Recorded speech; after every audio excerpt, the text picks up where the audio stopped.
Hello, everybody. Happy Friday. Welcome to Awesomecast number 41. I am your host, Brandon the Awesome, and this is my co-host, JohnGetsGaming, who at the moment is currently preoccupied with stuff. No, I'm here. I'm sorry. Never mind. I forgot to turn back on my camera. My bad. Impeccable timing. And we have IronInquisitor joining us later tonight. He is in the middle of some personal affairs right now, but he should be able to join. So let us see who is in the chat, because we know that we have lurkers in the chat. That I have no doubt about because of the shenanigans that went on last week. Chase Hedge 6775. I'm so excited. Clone Wars 2003 is the best. Yes, absolutely. Masterclass, absolutely impeccable. If you could find a definition for flawless, that would be it. By the way, as a guy who was around when they were, there was a lot of shitting going on in the prequels, and I was 2003. I was 11 years old, so it's like, you're watching all that, and trust me, Samurai Jack was like a big thing for that age group as well at that time. I can't wait to watch it. So when it's awesome, and it's funny because it's somewhat like I forget what the exact term is, but there's like serial versus more episodic anthology. Yeah. So it's so episodic basically is my point. Yeah, because like Samurai Jack doesn't follow like a super big continuity. It's not like building up over arcs and everything. Well, it doesn't need to. It's such a great, it's just like individual, and it has like 2-part and 3-part episodes and whatever, especially the first one, I believe, is 3 parts. But like Tartakovsky does a great job of just like doing a very concise, great story in a very like minuscule time frame, and just doing so much without words, as you see in the 2003 Clone Wars.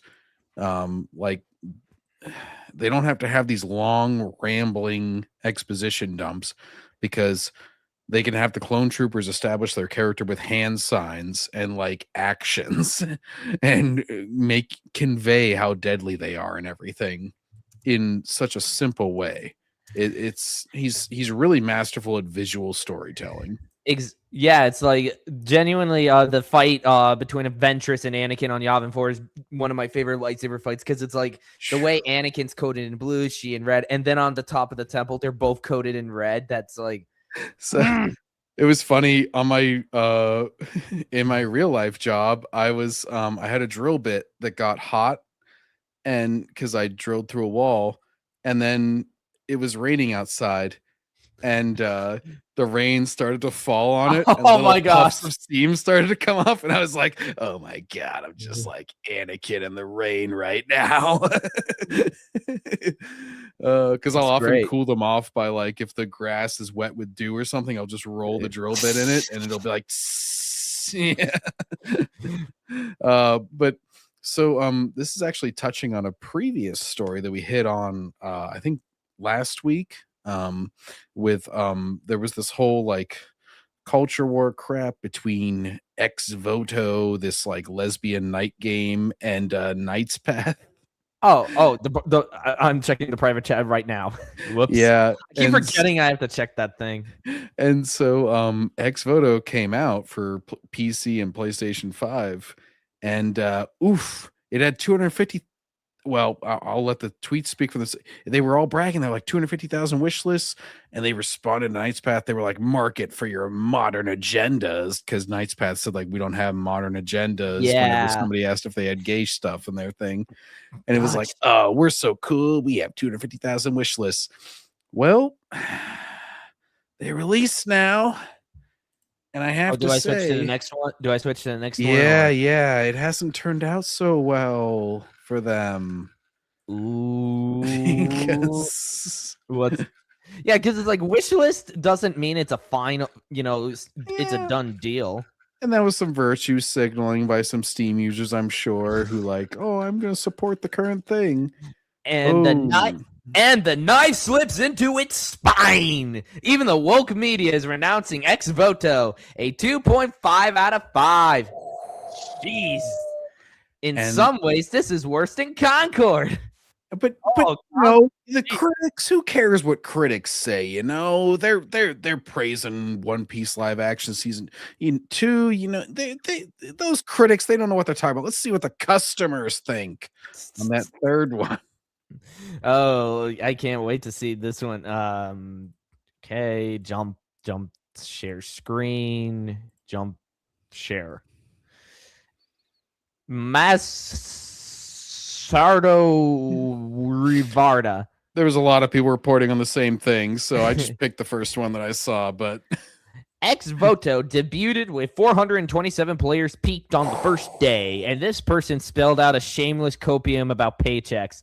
Devs said the game reached 250,000 on wishlist, but the game itself didn't even get 1 out of 1,000 from that number in player counts.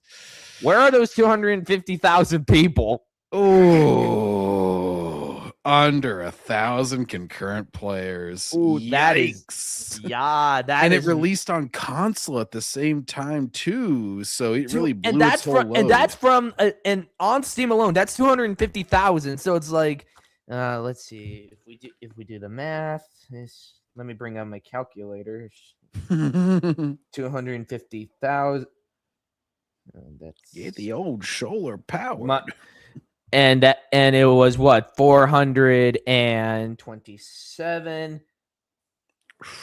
That is missing 249,573 players. I just did the math. Ooh, where are that's not a good percentage of your wish list. It turns out that most people seem to just be virtue signaling whenever they wish listed this. It's almost like what we've been saying for the longest time, that the tourists and the fake fans they don't actually care. They don't have any investment. As I call them, social media fans, because they will virtue signal on social media, but they're not actually interested in the property or in gaming or in TV, whatever. Something that we have proven time and time again here on this channel and on multiple others. Oof. Yeah. Okay, let's see who's in the chat. Matt, welcome to the stream, my guy. Mike the Scout, good evening, gentlemen. Doing a rewatch of Shill Wars in anticipation of season 2. Ooh, Shill Wars, hilarious shit. That's awesome. Been a while since I've seen that. I haven't even seen the whole thing. I'm kind of preserving it. I want to react to it on stream. Same thing with what was the other one? The George Lucas, or not George Lucas show. The the Rian Johnson show. Yeah, by Melvin. Yeah, I can ask Melvin. He's probably cool with us reacting to it. Oh my gosh. I watched a little bit of that whenever he was like doing kind of like a rewatch of it on one of his streams, and I was just like, I am laughing so hard at this. I have to. Maybe we could host it sometime, like maybe when he announces season 2 coming out. It's a shame how it didn't work for Tartakovsky. If his Clone Wars was 22 minutes like TCW, that would have been amazing. Yeah, and it's like, even if it might have made a few contradictions with the EU, at the very least, we get something entertaining out of it. Dude. And his is so like action focused and war non-verbal that war. Yeah, they're not chit-chatting the whole time. Or throwing out one-liners like Ahsoka is. Oh gosh, Ahsoka. But hey, that was at least something compared to what she is now. Oh my god. Yeah, at least now she like, at least before she talked without pauses. Now she's just like, okay, do something. Like, I remember like Ahsoka season 1, which I think season 2 is coming this year, so we'll have some good content. Oh no. But I remember like her and Sabine had that conversation where they were just like, skill is a factor. Oh, you abandoned me. Yes, it's just like they said they took energy in her performance. There's absolutely no life in Ahsoka. Rosario Dawson, I know you can do better. Watch Daredevil, season 2 when she's the nurse. She's night nurse, and she's so much better. Ooh, night nurse. That's a deep cut. Wolf Scar. Here I am just finishing up a community post, a small one. Ooh, cannot wait to see it. More Star Wars lore. Gotta eat it. Gotta eat all that. Gotta eat up all that lore. Nom. Jordan, EU purist. Welcome to the stream, my guy. I rewatched the Mace Windu Battle of Dantooine part, blowing up droids with Shatterpoint. They always try using that as an argument of like, oh, if that Mace Windu could do this, why didn't he do it at the Battle of Geonosis? Yeah, keep in mind that there was an entire droid factory that was constantly spewing out droids. Mm-hmm. Oh my gosh, that's and he doesn't even take out the full army in the Battle of Dantooine either. You see multiple shots of super battle droids in the background. They're destroying themselves with that like shockwave weapon that they keep using, the tidal wave of Earth that they keep using, and that's a great demonstration of Tartakovsky's like variation in his action, where like he'll have a several minutes long action scene and it never gets boring because he keeps everything like tight, fresh, constant. Yeah, he twists his arm and all the bolts pop out of the one, and it's just like, oh, it's so fucking cool. And he's like, and then he does the like rapid fire punch on the one. It's just like, oh, it's so fucking cool. And he even harkens back to it later on in the second part in the Battle of Coruscant. Yeah, when he's fighting in Coruscant, next to Yoda. Which, how awesome is that, having Yoda and Mace Windu fight side by side? I seriously cannot understand anyone hating that. Oh my gosh. Post up anyway. A proper see you cigar to you, Brandon, John. See you cigar to you too, Wolfscar. I'm learning Mandoa. Awesome. Now I just need to learn how to speak Klingon. All right. Speaking of Clone Wars, by the way, so I became aware of this, but somebody's unfortunately falling to the Filoni side because he's made multiple videos talking about Clone Wars that I think we'll be able to get through. And we can move on to the other stuff as well. Well, Brandon, we don't have to do it right now, but have you kept up with the Lucky Kennedy and OG? Oh, I've been keeping up with it. Oh, Why? Okay, yeah, because that had some. Yeah. He recently went after her again when he unblocked her. Yeah, yeah. I'm caught up. I'm caught up on it. But it's like we'll get to thrashing Lucky soon later in the stream, guys. Don't you worry. Lucky's not exactly escaping unscathed. How much are you willing to bet he's going to make yet another reaction video to it, like he did last week? I'm fine. My one circumstance that I'm fine with blocking someone is if they are just an unending argument where it's just never going to end. And I'm just like, you know what? I'm going to put out my thing. I'm fine with muting too. If you're just like, this is my last response. We've talked in circles for 20 tweets or whatever, and we're just going to be done with it after this. Yeah, I try to ignore people that I don't get along with, so I just mute them on like Discord or something, and I just don't respond to them because it's like I don't want to cause any trouble on Twitter and stuff like that.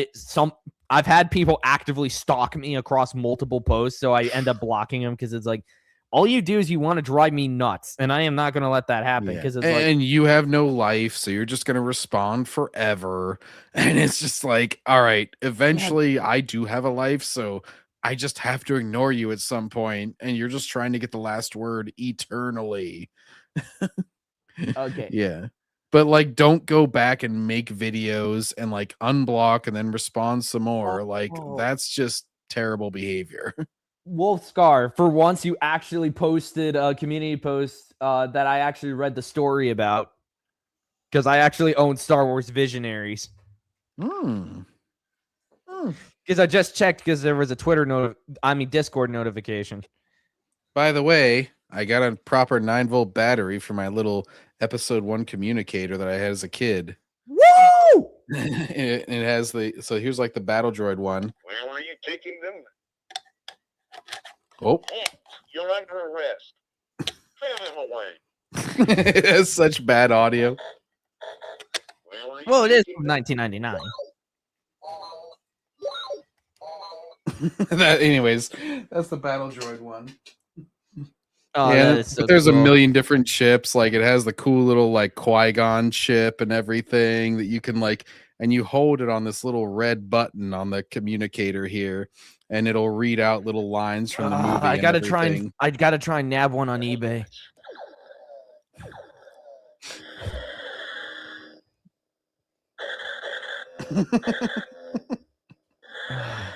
They don't make toys like that anymore. Oh, I remember back in the day, I had the Kiadi-Mundi at least, and I'm pretty sure I had the Qui-Gon and I Obi-Wan believe and my the dad Battle does have Droid. some. I think my dad does have some of the episode 1 ones as well. Because you were supposed to put like the chips came with the action figures, and so you would like get the little action figure along with like the chip. So then like you would have them fighting, and then you'd like play little Qui-Gon noise, and you'd be like, oh, this. And the Kiadi-Mundi, I remember his because I remember one of the lines from it because it came up during the Acolyte where he was like, "Impossible, the Sith have been extinct for millennia," and everything. Oh, of course he's here. Justin Everello. Dude, it must be really, really tiring for you to keep getting your ass kicked every week. Oh, hey, maybe Justin has turned a new leaf. Now he is truly believing in the EU. I'll believe it when I see it. You know what? Me. I saw Naruto, and that was all about Tak no Jutsu, getting these villains that have been villains for 20 years or whatever, and then all of a sudden they turn good after Naruto talks them enough. So maybe, you have that Tak no Jutsu power. After watching both Star Wars trilogies for the very first time, I can finally say I'm a fan now. First of all, I do like that he says both. He doesn't immediately jump to saying, "Oh, I watched the Disney trilogy." Yeah, he doesn't even legitimize it with existence. He's also, congratulations. Okay, all right, congratulations. You're a fan now. You're immediately going to discredit yourself as these videos go along now, aren't you? I hate to say it, but spoiler alert. I mean, he's undoubtedly going to cover season 7, and he's probably going to like it. I guarantee. It's always like the same Jeremy with these people. From Geeks and Gamers. Yeah, but at least with Jeremy, he constantly gets his ass kicked by Ryan. He likes dis nuggets. Doesn't know when to get. Oh my gosh, he likes McFrozen nuggets. Are you kidding? That's not. Well, no. He said he's like dis. Oh, nuggets. Okay, my bad. So he's similar too. Yeah. Okay, doesn't know when to give up this by always getting on. Oh yeah. McFrozen. That was one of my first major internet W's. McFrozen nuggets. You faded into obscurity after Melvin made that video about you. Ever since then, everyone's been telling me the same thing. You have to watch the Clone Wars. Yeah, watch the 2003 series. Masterclass, again, as we say. Don't watch TCW for the love of Primus. Oh. But of course, you're going to give in the peer pressure because... Yeah, no. It's strangely similar to One Piece live action where it's just like, they're covering stuff and I'm desperate for something. And so, because like anime live action has been so horrible for so long, it's like, well, we're desperate for Star Wars. We're desperate for live action, anime. Let's just accept whatever slop is given to us. Which is something you should never have to lower your standards. Nope. There's so much of a backlog. You never have to accept new bad shit. Over about 30 years worth of backlog with the expanded universe. Yep. And even if you're interested in like just kind of like so bad it's good or like some ironically good stuff, there's the Marvel Star Wars comics from back in the 70s, 80s. I gotta try and get those myself because I'm trying to get the Dark Horse omnibuses, which those are great. The 2 of them I currently own are in really good condition. Oh, there you go. McFrozen Nuggets owned you, Brandon. That retard could not argue worth shit. Didn't that guy like retire after he talked to you? He's kind of faded. I think he's definitely been cowed by the likes of Melvin. Like Melvin especially really slapped him down. Oof. Lads, he's a TCW fan. It's finished. Yeah, unfortunately, it's especially when they're the newbies, it's really hard to try and coax them out of the Matrix. Ugh. The animation, even it's so blocky and lifeless. Like Anakin here. Yeah, it's like either it comes off as really stiff or they have some recycled animations. Like Ahsoka, whenever she's fighting with her lightsabers, she always does the like dips. She's like, whoo, Yeah. And it's like that's just a recycled animation they use constantly. Or the clones with their "come on, let's go," and they just like go ahead. Or the way the lightsabers bend and twist, like whenever Yeah. they're in the midst of that, just looks awful. And so it's either that where it's like, oh, I've seen this exact same action several times, or it's really stiff, awkward looking, blocky characters because they're this weird early CGI where like they shouldn't have done a full CGI series yet. And they're just like, Like It's just Teenage Mutant Ninja Turtles 2012, which came out a couple years after this, looks a lot better in comparison. And that show does have like a blocky art style as well. Yeah, it's more fluid, kind of like movement. And great action. Yeah, because like this one, and I've often said it, like Filoni can only like think in 2 dimensions. He always has the armies like marching straight at each other, just like, and his only thing with the battles is he has them miss until he doesn't need them to miss anymore. Like they'll be the exact same scenario, clones versus super battle droids.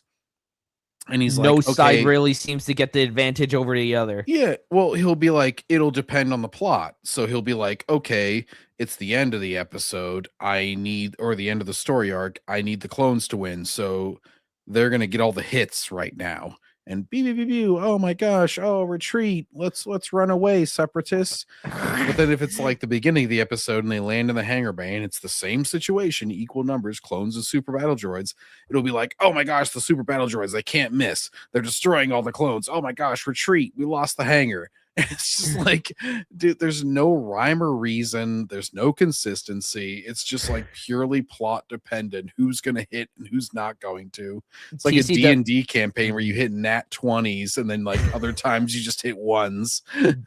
TCW battles are so small due to CGI limitations. The battles get bigger over time, but it's nothing like the micro series. Yeah. It's like whenever people die, even it's just like, oh, there's like 2 droids. Frankly, I would even argue that since it was George's idea to go with CGI, I do think that using something as large scale as the Clone Wars was a horrible idea for it. Like if you had gone with a smaller scale, it probably could have worked. Again, Teenage Mutant Ninja Turtles did that. It was a lot more small scale. Because you didn't have to deal with like the turtles fighting absolutely hundreds of enemies constantly. Do some commando units or do the Jedi like doing a backdoor infiltration and have like a background like Lord of the Rings in the early I realized that was like a major motion picture, so it's not a week-to-week television series.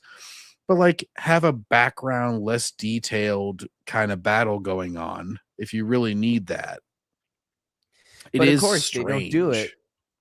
Yeah. For like, People say it's the best. Choose Clone Wars. I don't know why he did that. I guess just because it was the Peer biggest pressure. and it was also like the biggest time gap, so he had the most to fool around with.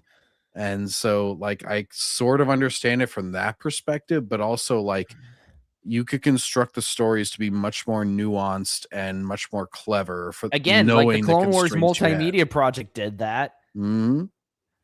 And it's like you could have also done like a Rebels Empire era where it's like the Rebels sabotaging Imperial projects and stuff like that. You don't have to be super, big with it.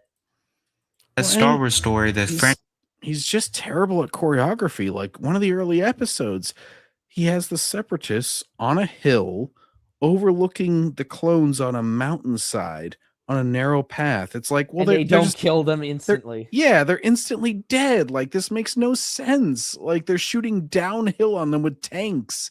It's like what? That goes against what Obi-Wan said in episode 3. The high ground is always when you win. Obi-Wan's like, oh no, Master Windu, we lack the high ground and they can just blow our shit up anytime that they want. He's just like, Obi-Wan, watch your language. This is Dave we're talking about. Of course, he's not going to think about the scalar story. It's ironic because he makes 3D models, but he can only think in 2 dimensions. He's like, what's even funnier is the one time he each other. He changes his art style twice for Rebels and for Resistance, and it still looks ugly as sin. Oh yeah, I remember Resistance being advertised as like they're like, oh, it's a Star Wars anime, and it's like, really? because it doesn't look like it. Hey, Iron Inquisitor. Hey guys, what's going on? Hello. Good. Okay, you have your face camera off. That's good. Because I noticed you had it on. I noticed you had it on, so I was. I He actually just didn't called you realize ugly, that. Iron I was like, Inquisitor. oh, I can't believe that. No, I don't want to accidentally show his face if he doesn't want it. So it's like, Well, I I'm got not- some really good news, guys. Hey, what is it? So I was talking to my dad on the phone, and I have been, begging for him to watch this show for years, but he finally gave the Orville a chance. Ooh, I've heard good things about it. I've been meaning, it's a Star Trek parody, right? It starts off as like a parody, but then But then it it moved on basically and- turns into like real Star Trek. I think in the Yeah. absence of real Star Trek, they were just like, well, let's just make a Star Trek show then if they're not going to make anything for us to Alright, parody. alright. You know what's really funny is the reason why Seth made this show, because before Discovery got made, he actually approached the studio and he was like, hey guys, if you ever do a Star Trek series, you should put me in charge. And they literally turned him down. So he's like, all right, if I can't join them, I'm going to beat them and I'm going to go make my own version of it. And I'm going to make myself the captain too. That's literally how this show got made. Well, and he had enough clout with like Family Guy and American Dad and everything at the time that I'm sure he could just be like, hey, Fox, like, give me some money and Yeah. I'll make another Shit. show. The classic Looney Tune saying, if you can't join them, beat them. Exactly. Wait a minute. Okay. Hey, Cannibal the Dragon, welcome to the stream. Brandon, if I may suggest, have you ever thought about changing your streaming schedule? Since Melvin tends to stream at similar times as you, it could affect your numbers, just saying. I don't know. I tend to get like decent numbers. I get like 200 views, give or take. Yeah, and you still get a lot of people commenting. Yeah, here. and it's like John and Iron have both said that, my streaming, my timing is actually pretty perfect for both of them. So it's like, Mhm. we'd have to completely reconfigure everything if we were to change the time schedule. Mhm. I would be open to changing things, especially if I get a new job at some point, which sadly my application did not go through. But Ooh. Yeah. trying to get a new job because I need better pay. Dude, But I had someone stop by my stream earlier who was legit at my first job with me, asked to orient me on my first day. Whenever I was like 16, it was a blast from the past. Yeah, That's I legit cool. told him, I was like, hey, go stock those shelves. He's like, oh, you remembered. It's like, that's really cool, guys. oh, it's pretty funny whenever you get that sort of thing. But Also, yeah. Iron Inquisitor. Right now we are going into somebody who sadly is getting indoctrinated into the Filoni Matrix. Ooh. Yeah, give in to the dark side. He is currently up to season 5 of TCW. Oh, also, by the way, guys, I forgot to do this at the start of the stream. It's Friday the 13th for the second straight month because it happened in February. Damn it! I forgot to do another That's joke. true. Yeah. Ugh. I'll just stab Brandon for his. Ah! I was actually born on a Friday the 13th. Oh shit! You're destined. Look at how strong I am. I can bend a machete. Oh my gosh! Yeah. Don't mess with me, or I'll send John after you. John will be my personal Agent 47. Yeah, my fucking Jason is just like a he's a more silent Agent 47. He doesn't have any chicks to talk to on the radio. Rest in rights heaven, Jason, because you're stuck in limbo right now. Remember like 10 years ago whenever they're like, oh, they got the rights settled, now they're gonna make a new thing, and it's just like, yeah, it still hasn't happened. B8, I'm joining. Yet the Orville pulled an Uno reverse card. Welcome, Matt Mecca, to the stream. Glad to know you're feeling better, buddy. Same thing. You have to watch the Clone Ever Wars. since Godzilla kicked your ass. Anyways. I wasn't a Star Wars addict until I watched the Clone Wars. Dude, if you want to remain a Star Wars fan, please do not watch TCW for the love of God. Please We say want you to get 2003 Clone Wars. Jesus. Why do they keep trying to bury that absolute masterpiece? Yeah, like TCW has become so ubiquitous that if you mention, the Clone Wars animated series, they immediately think of the later one. This is why, So again, we have to sad. spread awareness. This is why the goal of my channel is to spread awareness. Just Of think good about like the media. efficiency of storytelling of one versus the other.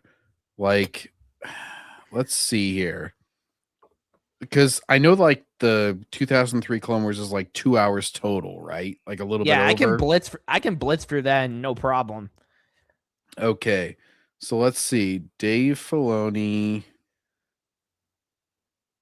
Clone Wars, Lord, look at all these fake fans. total watch hours. That's a movie and 7 seasons of crap. 7 seasons totaling over 58 hours of content, comprising of 133 episodes, requiring roughly 50 to 60 hours. That's just the AI response, but that's a pretty good rough estimate. So if we're going to go with what, 2.5 hours, 3 hours for the other one, it's like easily 20 times. Oh, no. Oh. Why would you not watch the micro series instead? Oh my gosh. Yeah, you could watch it's so cringe when Razor Blade's like, it's essential viewing when you're watching all the movies. It's like, really? Is someone Ugh. gonna sit and watch like all I'm these blocked- hours I'm of still like blocked by that guy. series? And that's just Clone Wars. Think about Filoni's Rebels and all that. Bad Resistance. Batch. Yeah.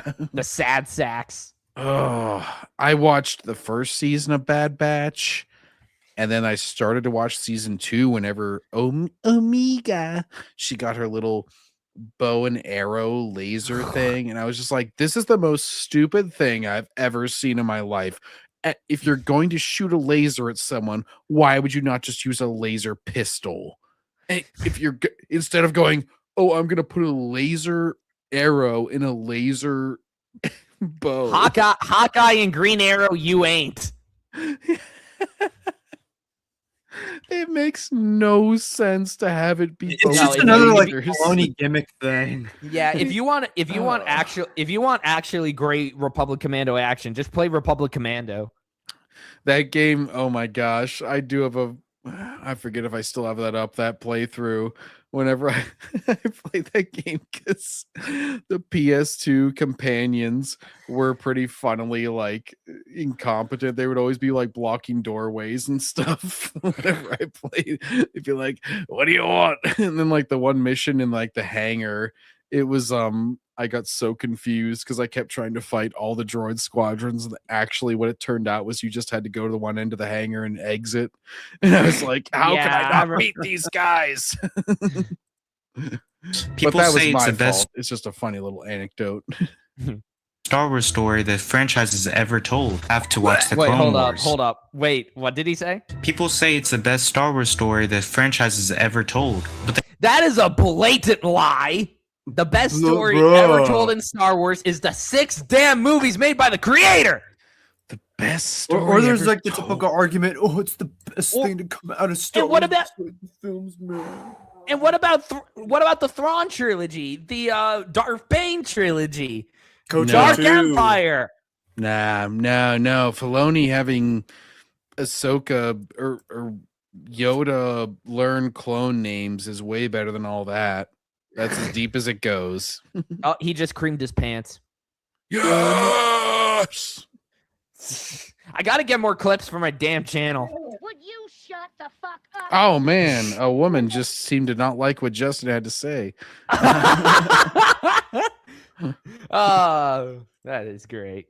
they also said one thing that made me hesitant. Just get through season 1. So today that's Just get through season 1, and it only goes downhill from there. Oh my gosh, this episode with the hippies. Oh my gosh. Is that the Space Lemur one? Yeah, Yeah, that's the the Space lemurs Lemur are one. hippies. They're like, oh, we're so about peace. Ayla Sakura, make us peaceful with your bloobs. Anyways. Oh God, it's so horrible. Oh, thank God, Justin's going to be Well, out, but he says that he's out. I'm pretty sure but 3 he's hours always gonna later, he'll be like, "Oh, time to go to bed, guys." best story. What? The bars in the floor, and it just keeps sinking the more the show goes on. And trust me, we're going to cover each and every Dave single one of Filoni's his like, videos. yeah, that's right. I'm the best story. Yeah. That's exactly what I'm doing. I'm watching the Clone Wars movie in the entire first season in chronological order thanks to this guy. To see And we're going to make Well, fun of you for it. Thanks to this guy, there's like a million places that list the chronological order. But all right. I saw that episode and I thought, how are they not dead from that order? Also, it's super strange to me that the show itself is not in chronological order then, because it's like, even anthologies don't necessarily jump all over the place in time. Yeah, why? Like, it serves no narrative purpose to just jumble up the episodes. I still remember because I used to play the Lego Star Wars Clone Wars video game, which honestly is slightly better because no one really talks in it. And it's like there was the episode Rookies where one of the clones named Heavy gets killed. He kills himself by he blows himself up. And I remember it was one of the few episodes I distinctly remember watching where it was Fives, Echo, and Heavy were training, and it's like, oh, just call me Heavy. And I'm like, didn't you die in an episode that took place before this one? Like, I was always confused. Like, what? I remember one of the Hondo episodes where in an earlier episode he says like, oh, the Trade Federation took over my like planet or whatever. And then like in a later episode, it shows Grievous marching on his planet and like taking it over. And I was like, what? Like, again, Kinda anthologies confusing. they don't jump all over in terms of time. That makes no sense. Jeez, Filoni can't even keep time straight. He's like, this story I actually- shuffled it up for narrative purposes. Look, we should have made Luke and Han kiss here. Because then it would have been more gay. That ain't right. I thought That I'd ain't given right. Han What a does that have to do with cowboy hat. anything? Wait, what? I was just making fun of the pause that, Oh. that it was done. he earns And the hype. what I want to Filoni understand For a would the second, ending. I thought that say. was in the video itself. No, Oh no, that's a clip. That's a clip. That's Oh. That ain't right. Yeah, that's a clip. That ain't right. Yeah. Yeah, I pulled that from somewhere. And even more. I want to dive deeper into the lore. And most importantly for this If you want to dive deeper into the lore, there's the expanded universe. It's right there. Oh, it's so annoying. People are like, "Oh, it's such deep lore." It's It just expands 'cause- on everything, and they act like it did. It's so like groundbreaking for that when it's already been done before. Well, and it's pure volume. It's just like, oh, there's more of it, so it gets so deep. And it's like, no, it's not deep. It's just as shallow as a puddle stretched over longer stretches. Like And it is- dries, and it's more or less dried up by the time you get to the end. Mm-hmm. Yeah, Like if- it's just more, and people need to stop confusing more with good, because like something really good, like the One Piece manga, is like actually deep and long. And it's like, oh, this is like a good long form storytelling. I always say Oda's the best long form storyteller. Filoni is a terrible long form storyteller because he has things go nowhere forever and ever and ever and just And on top of that, recycle. it's like he drops plot lines and he doesn't build up on Mhm. them until way later. And by then, it's like he just completely takes the piss out of it. It's like, again, I was arguing with this one idiot yesterday who was saying that Maul and Obi-Wan's fight in Rebels was, really well done. And I'm like, you spent all that time building up Maul and him confronting Obi-Wan, and you just have it over just like that. And it's No, only that's going to get stupid. worse because of the Shadow Lord show coming up. Maul is going to get even more screen time, and he has to. Soy Lord. By definition, by how he ends, he has to have no development, because their whole argument for why that fight is so short is like, oh, Maul stayed the same spot, whereas Obi-Wan has evolved. It's like, oh, so you're going to have a whole nother show where he still doesn't evolve? That's Like, your what? argument? Like you're kneecapping this subsequent show coming up. Video. I want to know if season 1 gives me a real reason to keep watching. So with that in Oh mind, no, trust me. Just by watching the movie alone, you would honestly have no real. You would honestly never want to touch anything TCW related again. Dude, the movie and season 1 are, look, I don't like any of Filoni's shit. These are the worst parts of it. They are the most nothing burgers. They are the worst animation. They are the worst voice acting. Like a lot of I love James Arnold Taylor. Ratchet and Clank, my favorite game series of all time. And I Even don't him, mind. And I have no hate towards Matt Lanter. He's just a horrible Hmm. pick for Anakin. yeah, and like even Ashley, is it Ashley Eckstein? Yeah, I think so. Yeah, as like Ahsoka, like in the first season, especially, and in her movie, like she comes off as terribly flat or just like way too leaning into it whenever she goes into Ahsoka. It's just like, all right, Sky Guy. And it's just like, oh You know- my gosh. And what honestly sucks is I like her voice, and honestly, I do find Ahsoka's design cute. Like the first design's cute, the second design's yeah, and Yeah, it's not from like then an on, it offensive just gets. design. I get that, yeah.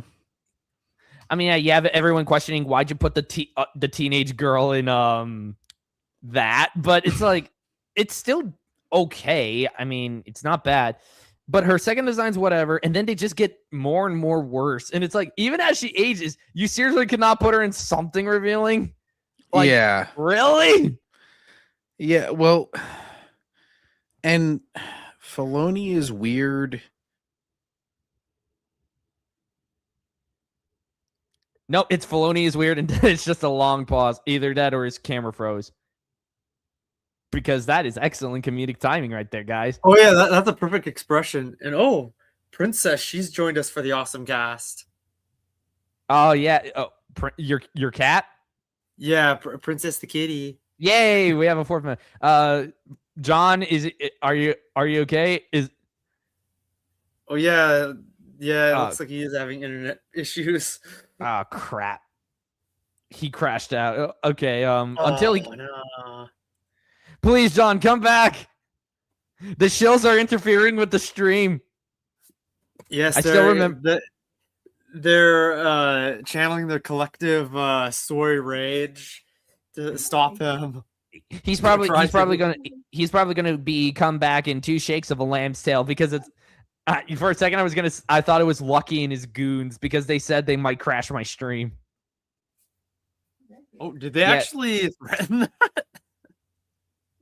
Yeah, they did because it was like they made a 3-hour reaction to when John and I made fun of his video on OG. Oh yeah, I remember that. Yeah, that was funny. Okay, John's probably gonna pop in a minute. So fine, I jumped straight into the series. Going into the first this is going to hurt Oof. badly. Here we go. season, I was honestly excited. Excited, and he shows season 1's SpongeBob. Stop making me want to cry. After my last Star Wars video, I mean, I'll give this guy credit. He doesn't hate the prequels. You get half a point, and that's only because most of these people who glaze the TCW go like, "Oh, it fixed them. It made up for its flaws, man." Yeah, I had one goober saying that a while back. Hang, let me see if I can send another link to John and if that fixes things. Because I'm very nice like that. I fell a little deeper into the fandom than I ever expected. Watching clips, TikTok edits, and YouTube videos, it all hooked me into the franchise. I don't really think that really, gets you even further into the fandom. That feels like something a normie would do. Yeah, honestly. Okay, paste and send that in. Boom. I keep. A little more, and it made me curious about what else have I been missing. Oh no! Of course he put Andor and Mandalorian there. Ugh. The micro series deserves it to be in that spot. So when I finally hit play on season 1, my expectations were really high. Right away, season 1 Oh, trust me, your expectations, if you were actually a rational thinking human being, would have been shattered. puts familiar faces front and center. Anakin, Obi-Wan, and someone new, Ahsoka. This Our favorite little punching bag. Yep, the one who has overstayed her welcome. The one character who puts a strain on, who breaks continuity by merely existing. The one character who's probably even more of a Mary Sue than Rey herself. Oof. version of Anakin immediately stood out to me. Maybe it's just me, but he almost feels like a different character than the one. Because he is a different. Serious. Because he isn't. They didn't even bother trying. Oh! I accidentally muted myself. They didn't even bother trying to adapt. They didn't even get his voice right. No hate to Matt Lanter, but they could. Hayden Christensen wanted to be on the show. He was ready, and they didn't sign him on. That would have been cool had they actually got him to voice him. It would have made things a little bit better. Hope John's doing all right. Yeah, hope we can figure out what's going on. Yeah, give me a sec. Something reached out to me on this. If you heard someone talking in the background, that was my grandma because she's right across the room and the kitty. He's suffering a power outage. Wait, really? Yeah, apparently wind outside. Okay. It looks like it's been really windy in my state like for the past few days. Hasn't been where I am. Okay. Looks like John is momentarily indisposed. I don't know how long he's going to be out. So let's just trek on Iron. It's going to be you and me this stream. Yep, I'll be here with you. wait, never mind. He's carry the burden. He's here. Okay, Woohoo's sorry. back. I just got your message, John. Is everything doing all right? And your mic's off. Okay, uno momento. I hope everything's doing all right. So basically, there's these windstorms in Western PA today, and it keeps making this power outage happen for 2 seconds real quick, but it's enough to destroy the internet modem and make everything shut off for a half a second. So between my state's having had the wind issues yesterday. So apologies for all that. I'm so glad it didn't happen during my 2-hour stream earlier, but I even put a warning at the start of that. I was like, you know what, it could happen. Hey, no problem. No problem. I understand that there are forces that we cannot control. It's totally fine. I'm not going to yell at anybody if something happens. Damn it, Brandon. You need to get this under control. This is unacceptable. Do you understand? Hey, I never advertised myself as a formal affair. Tony Gilroy is my boy toy. The healthy man. My. Nah, he's just messing with you guys. Because I thought he just likes being sarcastic. Don't call him Tony Gilroy. Instead, he's Tony Boy Toy. For some reason, that reminded me of Toy Story. For some reason, yeah. It's just me, but he almost feels like a different character than the one we saw in Attack of the Clones. He is a different character, and that's odd, isn't it? Yeah, it's almost like an inconsistent characterization by Filoni. Maybe inspired by people not liking Jake Lloyd and then Hayden Christensen's acting for the character. Yep. And look, look, he's a kid. Don't send him. I know this is 20 years late, but obvious. It's so stupid because in 1999 nobody was going to his social media because nobody had social media, and so it's so stupid they tried to say like, oh, they were harassing Jake Lloyd. It's like that wasn't happening, first of all.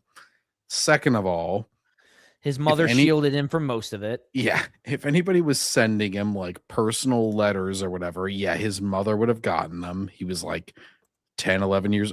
First of all, he was already in Jingle All the Way. So if he was getting any crap, he would have already gotten it from that. That's a great movie. I like that film. Look, I'm not going to act like his acting was great in either film, but like nobody was harassing him over it because they didn't even have the ability to do that. Like, if you don't believe in basic human goodness, believe in the fact of technological limitations at the time. Exactly. Like, literally, it was impossible for what you accuse fans of doing to be true. So, Jake Lloyd, he had his own issues. His mother has admitted as such. Schizophrenia. Yeah, it's like, it's unfortunate, but it is not caused by fans. And So hey, he's doing all right. He's doing all right. The young Boba Fett actor actually shared a video and picture, and he's doing okay. Yeah, and I wish Jake Lloyd all the best. We all do. It's fine if you say like, if you make fun of his performance or whatever, you just don't send him anything directly, and that's fine. It's the same thing applies to like when you praise a child actor's performance, you probably shouldn't send him anything privately even then. Like, because it's like, that's a little weird to even directly contract a child regardless. Like, just don't do that, positive or negative. And so I feel like it's always used as sort of a Teflon for like anything, or just a way to shit on the fans where they're just like, oh yeah, you're going after kids. Yeah, basically it's like ever since the prequels came out, the Star Wars fandom has been the punching bag of the internet.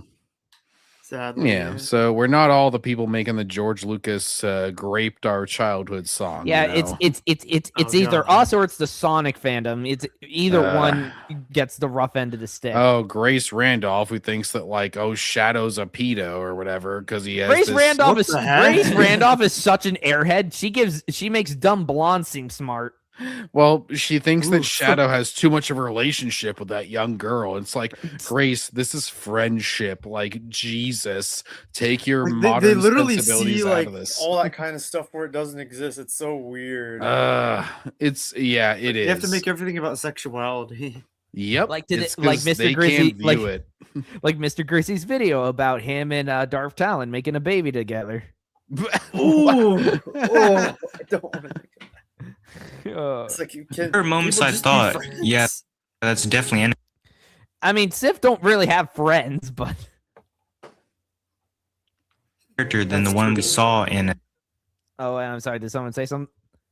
I said that's true. They don't. You're right. Attack of the Clones. There were moments I thought, yeah, that's definitely Anakin, but there were also a lot of. There's not a single moment in this show where he ever acts like Anakin. Like, nope. But of course, you're gonna have people try and say, "Oh, what about this one scene where he got angry?" Or what about this scene, this scene, this scene? So they throw in random references to his fall that will happen years later.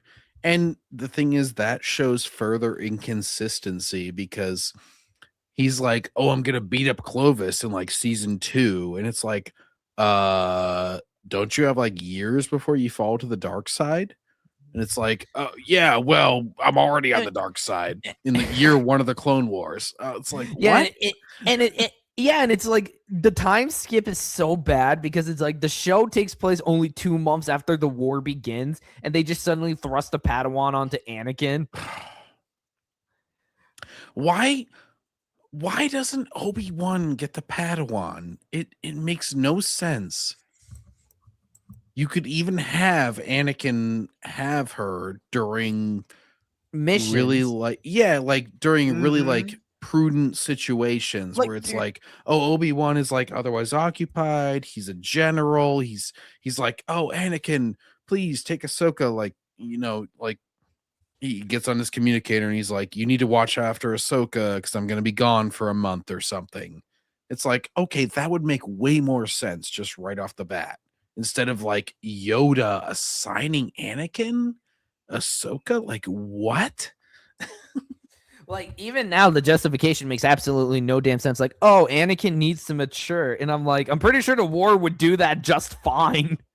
Yeah, well, as the 2003 Clone Wars does, where Obi-Wan makes the argument where he's like, oh, the trial of, he's already lost an arm, and then all these other trials, like he's already gone through all this stuff. And he's talking about his war experiences. And it's like, oh, that makes sense. What you just did with, you get the sense that Anakin actually turned into a badass. Mm-hmm. Yeah, or at Moments least where like you- a hardened, more experienced kind of Jedi. He felt calmer, more controlled, and more sure of himself. But I Not at all like the Anakin Skywalker we're supposed to know and love. They turned him into Chadakin Thad Walker. also like that he wasn't just a Jedi in this one. He was a general. Seeing Anakin make And they could have easily, I would have excused the idea that maybe the reason they needed Anakin to be a knight is because they needed more generals, and that he only gets the 501st because Palpatine gifts it to him. Because in Battlefront 2, the 501st were Palpatine's personal legion. Because it's like, there's an opportunity there, but they don't do it. It's like, no, the clones are just, they're just another clone army. There's nothing absolutely special Well, about the they got to 501st. do the chip thing versus like actually them knowing their orders the whole time. And they could have even had build of like, maybe have it that the 501st behind Anakin's back do missions for Palpatine. That would have been cool. Because we saw something similar to that again, Battlefront 2 with Kiadi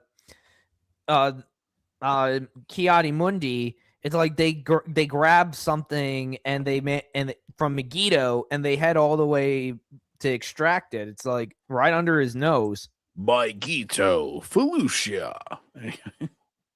decisions that affect entire squads of clones kind of changed how I saw him. In the movies, he always seemed like he was treading towards the dark side, especially in Attack of the Clones. But the show really makes him seem a lot better. And honestly, And that is What? extremely stupid. Oh, and here we go. Headcanon. This is only getting even juicier.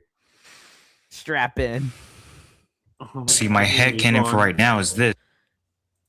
Having a Padawan grounded him. Oh, no, Grounded of course. him. What? Of course, that's the thing they go with. Oh, Ahsoka, made Anakin calm. You know what's even funnier? It's like, oh, Ahsoka's there to make Anakin, a lot calmer, and I'm like, she did a shit job given how Anakin ends up turning out. She's basically there to fuck over Anakin anytime that he makes any sort of decision, because it's always like, oh, Ahsoka was right. Ahsoka was right. She never learns or develops. She's never like actually given a chance to be wrong about anything. And even when she gets her own troops killed. And it could have been what this guy's talking about, because I understand what he's going for. We're like, oh, if Ahsoka makes the same rash decisions that Anakin would have made, and he goes, whoa, Ahsoka, like that's too rash. You're gonna get troops killed. Here's what you got to do, and we develop the character. But that doesn't happen. It's always used as a vehicle to prop up Ahsoka. And so, when in reality, she should be a vehicle to prop up Anakin, because it's like exactly to push him further towards becoming Darth Vader. Again, George had the right idea of having it that Ahsoka should have died to make it just another tragedy to add to Anakin's list. Halagab Ventor will always be Obi-Wan's second Padawan. But yeah, Ahsoka being Anakin's Padawan makes no sense. Honestly, I believe that they misinterpreted her role. It just doesn't make sense narratively. Exactly. Imagine if Ahsoka had died, and that would have been a further catalyst. That could have been the nice like severance point before episode 3 to like push him away from the Jedi Council, where he would have distrusted them. Maybe they send her like on a mission that she wasn't qualified for, and he's like, what the fuck, Jedi Council? Like you messed her up and you killed her. And it's just like Yeah. that's the tragic thing that like makes him distrust, and then it opens him up to Palpatine's manipulations in episode 3. Filoni could have played into the prequel trilogy. He chose not to. He chose to completely ignore Because again, it. everybody supposedly hated the prequels, so we got to stray away from them as much as possible. To the Mhm. point that even with Disney Star Wars, they barely do anything with the prequels. It's like maybe a few throwaway comics, but that's about it. It's always the TCW. This will begin to make things right. It Whenever they sucks start because off again, this sequel Ahsoka trilogy. again, it's like Ahsoka has an appealing design, but dear God, her writing is just so bad. Yeah. Responsibility forced him to slow down, to think before acting, at least a little. Then there's Ahsoka. At first, I wasn't sold on her. She was kind of impulsive and cocky, but the more I watched, the more I liked her. Oh, we got Like- an Ahsoka simp on our hands What Oof. has she done to post earn when- anybody's likability. Well, and post when she would have died? Like, she could have served a purpose, as we've said, like in the Clone Wars era. What has she done in the Rebels and Ahsoka show era? She has gotten resurrected. She has pursued Thrawn. We didn't need that. We could have had other people oppose Like, Thrawn. Like, yeah, Like- they set up this idea in Rebels that she's this secret agent who's working with the rebellion. Oh, the Fulcrum. Yeah, and it's like, okay, where are you during some of the, the original trilogy? When the Yeah, like, Rebel She Alliance, just sat on that Malachor ripoff planet. Yeah. And this sort of happens in One Piece, where he's afraid to kill off characters, where he's like, oh, that other guy who died because of a bomb, he didn't really die, he just had a few stitches and stuff. And it's just like, why do you keep this person alive when they serve no purpose other than to undermine another character's purpose? And it's just like, you're really undermining your own story by keeping this person eternally tied to the main plot.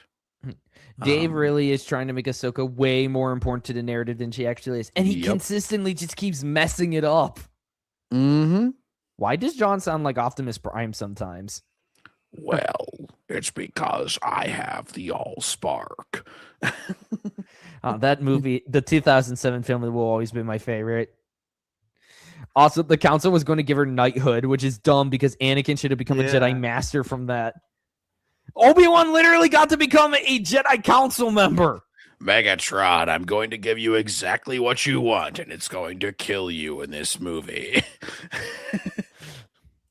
Watching her mess up, get corrected, push back, and slow And yet she learns absolutely nothing from that. Like, she doesn't mess up. Is she No, wait, she You know, messes even- up, but she... even when she does mess up, they try and act like it's her being okay. Yeah, Ye- because they make it that, oh, suddenly it all works out. Yeah, even when she severely messes up, Rex is like, "Oh, it turns out you were all right, Commander Like- Tano." Like, I remember, when she accidentally trips the sensors for those weird droids that are guarding the shield generator, and then she takes a risk nearly getting Anakin killed to destroy them. Because there's like this random wall that just has a hole blown into it for some reason. It ends up being a lesson for Anakin, and it's not even a lesson because it doesn't like advance his character because he has to stay static until episode 3. And yet it's like, oh, he has to make all the mistakes because Ahsoka has to remain perfect. It's just like, fuck off. I just want to slap this orange tangerine. As would say, he's just like, fuck off. earn respect made me root for her, and I think I started to understand her role in the story. Good, because we're still confused about it all this years. What all these is years her later. role? Please say yes. She's there to kind of reflect Anakin. In a lot of ways, she reminded me of him, especially What? I didn't remember Anakin being so unlikable. I wanted him to die. Like, yeah, Anakin disobeyed orders and all that, but you kind of understood where he was actually coming from because, he's a well-written character. Anakin grew frustrated with the structure and not being granted rank when he probably should have. He struggled with emotional attachment. Yeah, and he He's- was brought in late, which was a well hit upon thing with the Phantom Menace. He Which can everybody see says things to before skip. he can see things before they happen via dreams. Yep. Yep, he's haunted by premonition, yeah. And it's sort of like and obviously, yeah, he does have too many emotional attachments because he was too old to start the training as Ahsoka as Yoda warned. He was like, he's too old to start the training. And that was the precise reason why. Something good popped up. Clue: Decepticons mobilize. Have fun, dude. Ooh. Oh dear, he's gonna go attack Ooh. Cybertron. Yes, please, for the love of God, let's get Robert Kirkman out of there because he's already ruining things. Oh, boy. Damn you! We had 29 good issues of Skybound Transformers, and you decide to take a nosedive now. He's like, feminism rules. Oh, you follow that too. I've heard whispers of it with what you have been posting. Yeah, where like they made that chick a prime. Yeah. Especially early Anakin. And watching that dynamic play out was fun, but it was also uncomfortable at times. Uncomfortable because of how bad it was written. Yeah, I you were agree. shipping him with a 16-year-old. Anyway, all that shit happened. I ain't gonna pretend it didn't. No, I can't unsee it. The fan fictions I've read. Obi-Wan right The- now, Alec Guinness is just like, what the fuck, dude? It almost felt like I was Obi-Wan watching history try to repeat itself and hoping it wouldn't. In knowing where Anakin's story eventually goes, that reflection made me question her. And speaking of Obi-Wan, It made me question what her role was in the story. All retcons. That's the thing. It's like, I know that everybody says like, oh, Filoni, George's apprentice, blah, blah, blah, blah, blah. Notice that George himself never said it. Like, it's not there in the source. Like, it makes no sense to have Ahsoka in the source. Exactly. Go back to the six. Like, even if you just disregard the EU, TCW does not work as a companion piece to the movies because there's just so much that doesn't work. he still seems like the same character. He's still calm and still composed, but this time around he's way more sarcastic. And it's Because they had to try and milk the fact that he became a meme machine after Revenge of the Sith. Oh boy. actually pretty funny. Anakin, Seeing these I'm characters quite the meme machine, you understand? Your Padawan cannot match my meme power. brought up new questions for me. Where has Ahsoka been this whole time? Exactly. Yeah. Shoved well, in. the real answer is she's been rotting in the non-canon pile with the rest of Disney Star Wars' garbage. Because she ain't canon. Never It was was, all never will canon. be. Everything published was canon. Was canon. Was canon. I love that clip. Obi-Wan's beard looks like an attachment. Knight's Path piece of recently armor to posted protect his like face. their main character and all the different combinations, and I was like, oh, I like the episode 2 Obi-Wan. I was the first. I think I was the first one to talk. I think I was the first one to post about it. Like, because he really did look like him. He had like the Ewan McGregor beard and then like the little like mini mullet, and I was Yeah. just like, oh, that is absolutely episode 2 Obi-Wan. I cannot wait to play that game. Then, if that's what I'm gonna look like. And does her absence change how I'll see Anakin later on? Those questions are gonna stay with me until I finish this series. And those questions will still be burning in your mind forevermore because seriously, she doesn't have a role to play with how the show goes.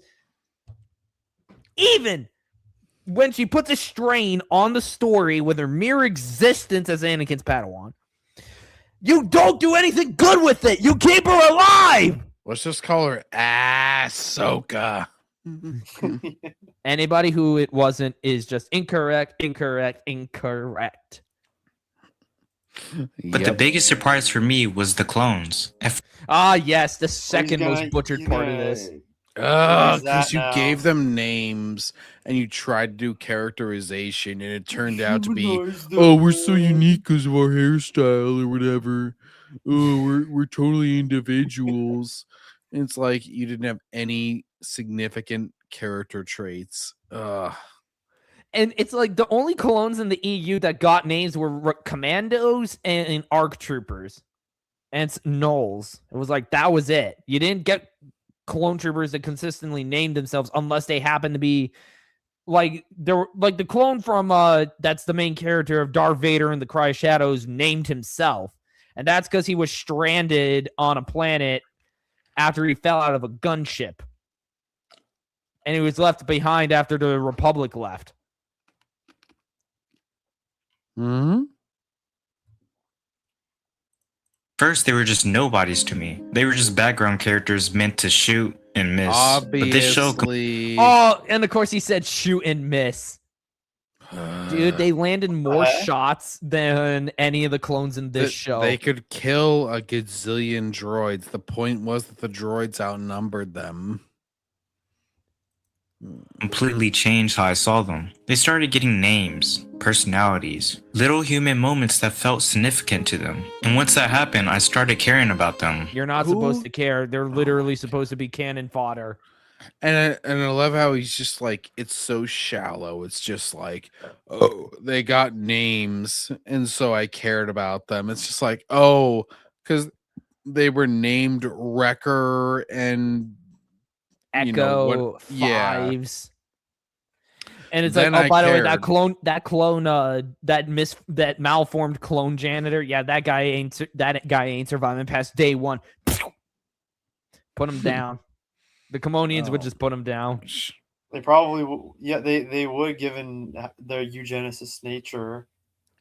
Perfectionists. Like Obi-Wan with Cody, he still gave him a name in episode 3. He was just like, oh, Commander Cody, thank you. And he's just like, whenever he got his lightsaber back, they already had names when they needed them. And even then, it was just clone commanders or ARC troopers. Yep. And so it's just like, oh, you just gave them a bunch of arbitrary names, and so you're taking that as characterization. It's not. Like I don't just slap a sticker on a cardboard box that says, "Hi, I'm Bob," and say, "Congratulations, this is a character."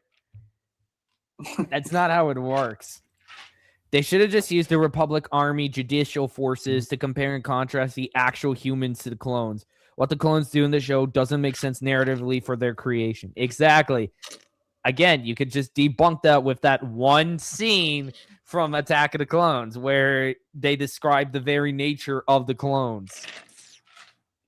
Way more than I ever expected to be honest. Because in the back of my mind, there was always this weight hanging over everything. Again, I knew exactly where this was all going. I knew about Order 66. So every mission started to feel heavier. Every joke, every moment of loyalty.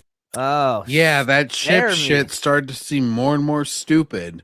Whereas it gets worse and if it were worse. as it goes actually on. an order where they were like, oh, we knew and we couldn't look her in the eyes because Ayla Sakura, because we were probably looking at her cleavage. But Honestly, in her belly. yeah, they were like, we couldn't look her in the eyes, and they're just like using that as an excuse as they're like staring down. They're just like, I haven't seen a Twi'lek woman in months. Give me this. They're like, I've been stuck on Felucia. I've been seeing arachnids or whatever, and they're just like, boing. Oh yeah, fighting Acklays. Yeah, Acklays. That's what I was trying to think of. Yeah. And they were just like, oh, we couldn't look her in the eyes. But no, like, seriously, like, the chip is so stupid. It takes all personal motivation. It takes all... It honestly makes you think, what was the point of the Sith taking over if Like I've seen people say, "Oh, it's Palpatine's backup plan," and I'm like, you do know that this guy's literal weakness is that he's overconfident. His plan will work the first time. Why did he need 3 years? He could have just been like execute Order 66, like year 1, and been like, "Oh, all the Jedi were evil, and they were trying to kill me, and so they're all dead now." And especially with Disney Star Wars canon, where they're like, "Oh, there's been like 500 million survivors, so whatever."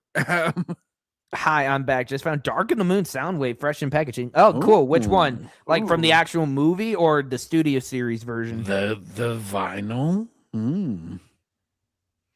Look at Ahsoka's sexy armpit here. Look at Oh god. Hey, Iron. Guess who's Dude, here? my boy Watt. Darth Momo just made another video to debunking you brain lollipops. Yeah, sure. Darth Hey, Momo man. can make 5 million videos. Nobody will listen to him. We're all brain. My response to Force Wave has more views than that, so it doesn't matter. Oh, that reminds me. There's something I actually want to do after this. Oh my gosh, there's something I gotta throw together. Oh, and it's our prequel hating, Han Solo hating, Charlie Kelly, the Rat King. Damn, he hates Hey, Rat Han King, Solo welcome. and Charlie Kelly. Studio series. Okay, the studio series figure. Also ruining Order 66, which is clearly based on Emperor Constantine II ordering the Roman legions to kill their generals, his own family, to consolidate power.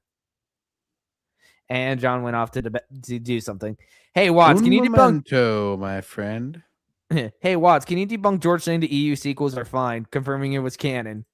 No, he can't. He can't debunk War for crap. Yeah, he can only hold on to his specific quotes. Low Watts. He's very low level. Now comes the part where we throw our heads back and laugh. Ready? That never gets old. That's such a good little clip. That's a great movie.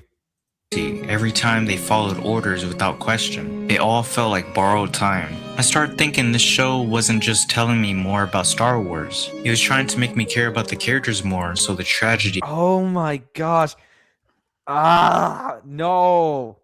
You don't give a crap about the clones. The clones are just a pawn for the Sith. This hurts. would hit harder. How do you go from loyal allies to the ones pulling the trigger in the end? Because in reality, a lot of the clones were loyal to the highest authority figure in the Republic.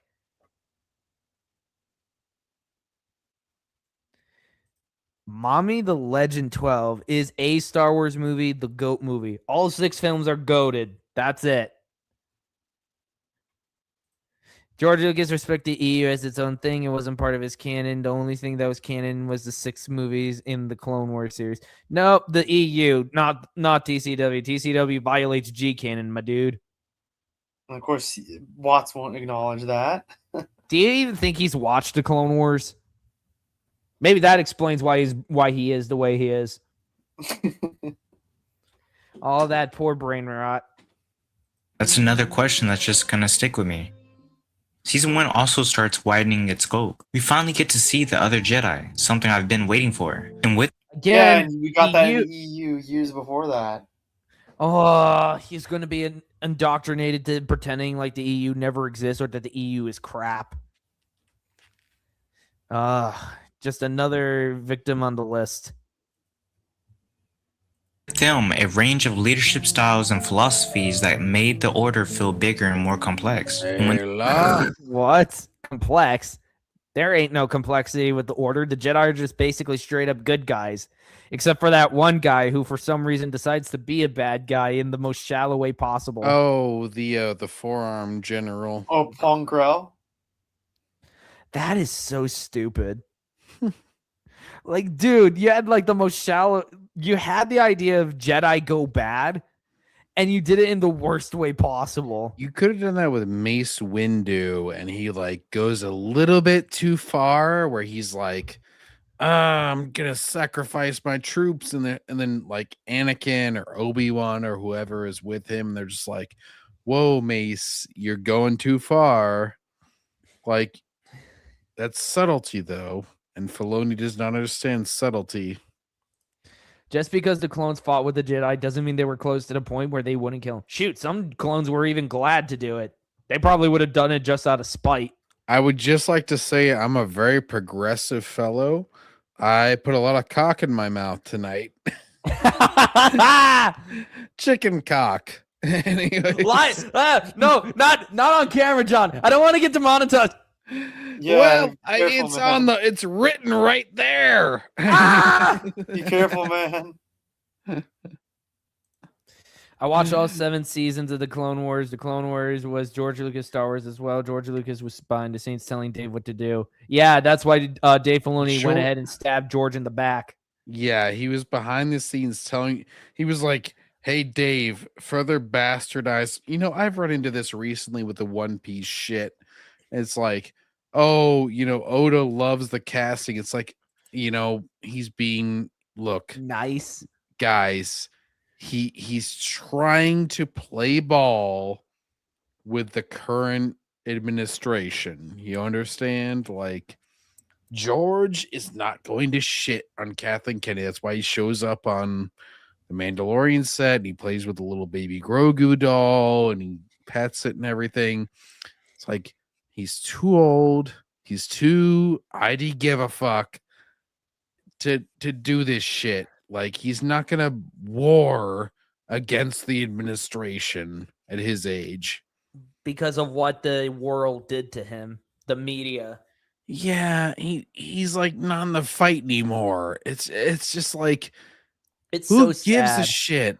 And, and especially it's true with Oda, because like, he's a mangaka. He makes comic books. It's like Stan Lee saying that, like, oh, Avengers Endgame is wonderful. It's just like, oh, okay. Like, he doesn't know anything about making a movie or like casting live action or anything like that.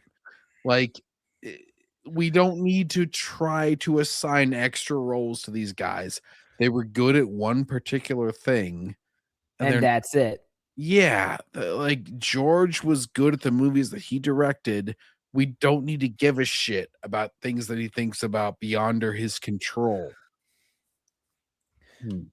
Where's the proof that Dave Filoni stabbed George in the back? Do you have actual footage of George Lucas saying that? No, but we have Dave Filoni flat out Actual admitting footage of like getting him stabbed in the back? No, you got us. I feel like Walter White. It's like, you got me. Also, yeah, in the EU, if I recall right, the clones didn't particularly like the Jedi. Window completely misused the squad of commandos he had on Geonosis, getting them killed. Oh, is that the team that gets killed before when they were supposed to go after Sun Fel? No, Sun Fac. It's like, sir, we've got your command. And he's like, all right, go or die. Captain Thievius, my man, welcome to the stream. I don't even like One Piece, and yet even I know the live action series is ass. Never forget the trash live action Dragon Ball and Cowboy Bebop. Oh my gosh. And that's the thing, like, everybody's like, well, it's not as bad as that. I'm like, okay, so it's the tallest midget, it's the smartest retard. Like, who cares? We should not lower our standards All right. to that. Hang on. I'm gonna Oh yeah, Melvin is on right now. Man, I really do stream at the same time as he does. Mm-hmm. That is completely not my intention.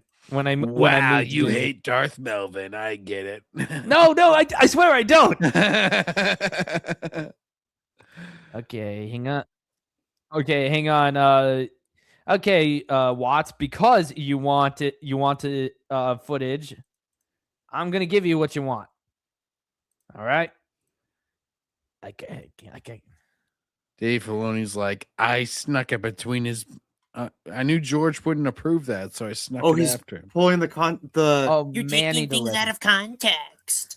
Watch Cosmonaut Variety Hours vid on OT and agreed. Then watch this vid on Oh prequels, and my I'm never going God. back to that channel. Cosmonaut Variety Hour. Who is seriously citing that in the year of our Lord 2026? I don't know. I bet you're taking something out of context. You're making something of one or the other. Nice projection there, dude.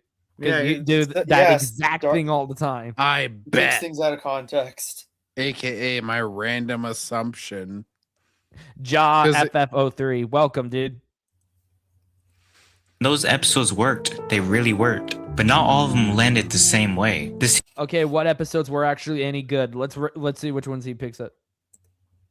Bring up George saying the sequels are fine for the EU, Brandon. It's Scram video with the title "Sequels Are Fine." Okay, give me a sec. Oof. Give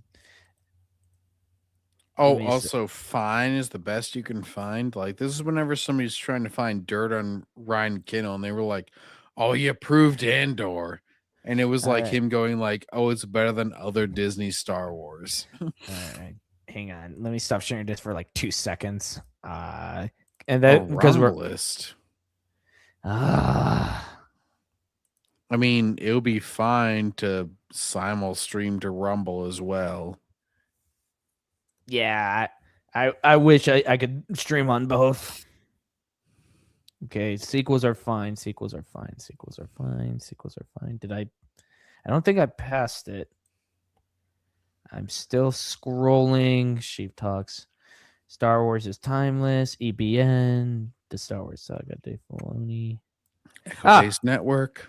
Here we go. Hot, crispy fillet of fish with soft. This isn't what I was steamed looking for. I'm not tender, looking to get flaky hungry right now. Hmm.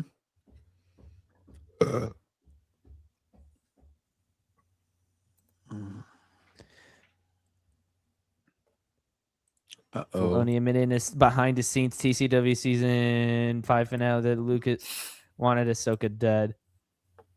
Wait, does this have any? Okay, no, it's just silent like that. Wanted Ahsoka dead before episode 3.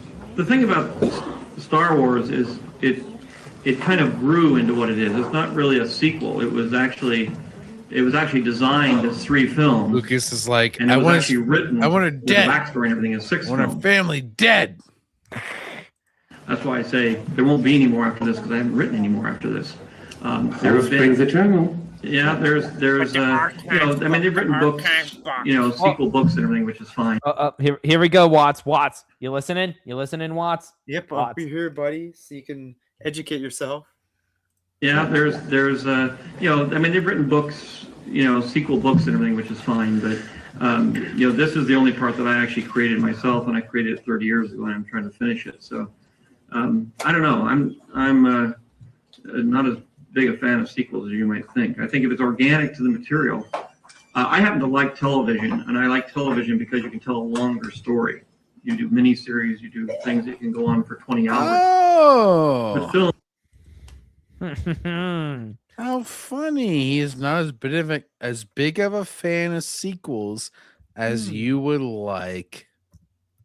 film is in the current form, especially theatrical films, are reasonably restricted to 2 or 3 hours. So if you know, and I have a tendency Reasonably to sort of restricted, not 60 hours in a 7-season shit. get really enthusiastic and sort of tell stories that I can't fit into that time frame. And that's really how Star Wars came to be, which I ended up with a script that was 5 hours long, and I said the only thing I can do is cut it into 3 pieces. Mm-hmm. There we go. Hey, Or one, Awesomecast I should immediately go ahead and gets do it in 3 recommended. Yeah, way to go, Awesomecast. We are awesome. Woo! Everything is guys. awesome. Everything is cool when you're part of a team. All right, so we got to wrap up. Oh wait. Watts said something in return. That was George saying that back in 2002. That doesn't prove they never had a plan to do a sequel trilogy at one point. He did back in the 80s, and then he got too old, and he was just like, God. "Oh, I'm not." You gonna are He be able to literally film keeps all this." ignoring George saying he was never going to do them. Like, Even if he hasn't literally written said- anything, that doesn't necessarily mean that he didn't have plans. But directors don't always have to follow through with plans. Okay, then he didn't plan to make a sequel trilogy, meaning there are no sequels officially by George. George gave up after a certain point. He had a new family. He was getting up there in years. Yep. He was like, you know what? I'm probably not going to be able to direct this. And so let's hand it off. Let's give it up. And Kathy get was stabbed just in the back like- almost immediately. Kathy was like, she was like the airplane scene. She was just like, ugh.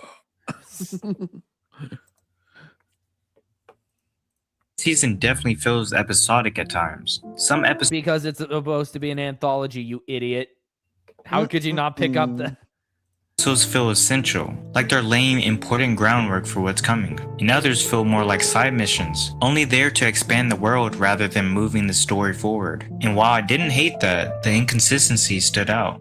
And I wonder why. Perhaps it's because, you know, Dave Filoni's very inconsistent with how he tells the damn story.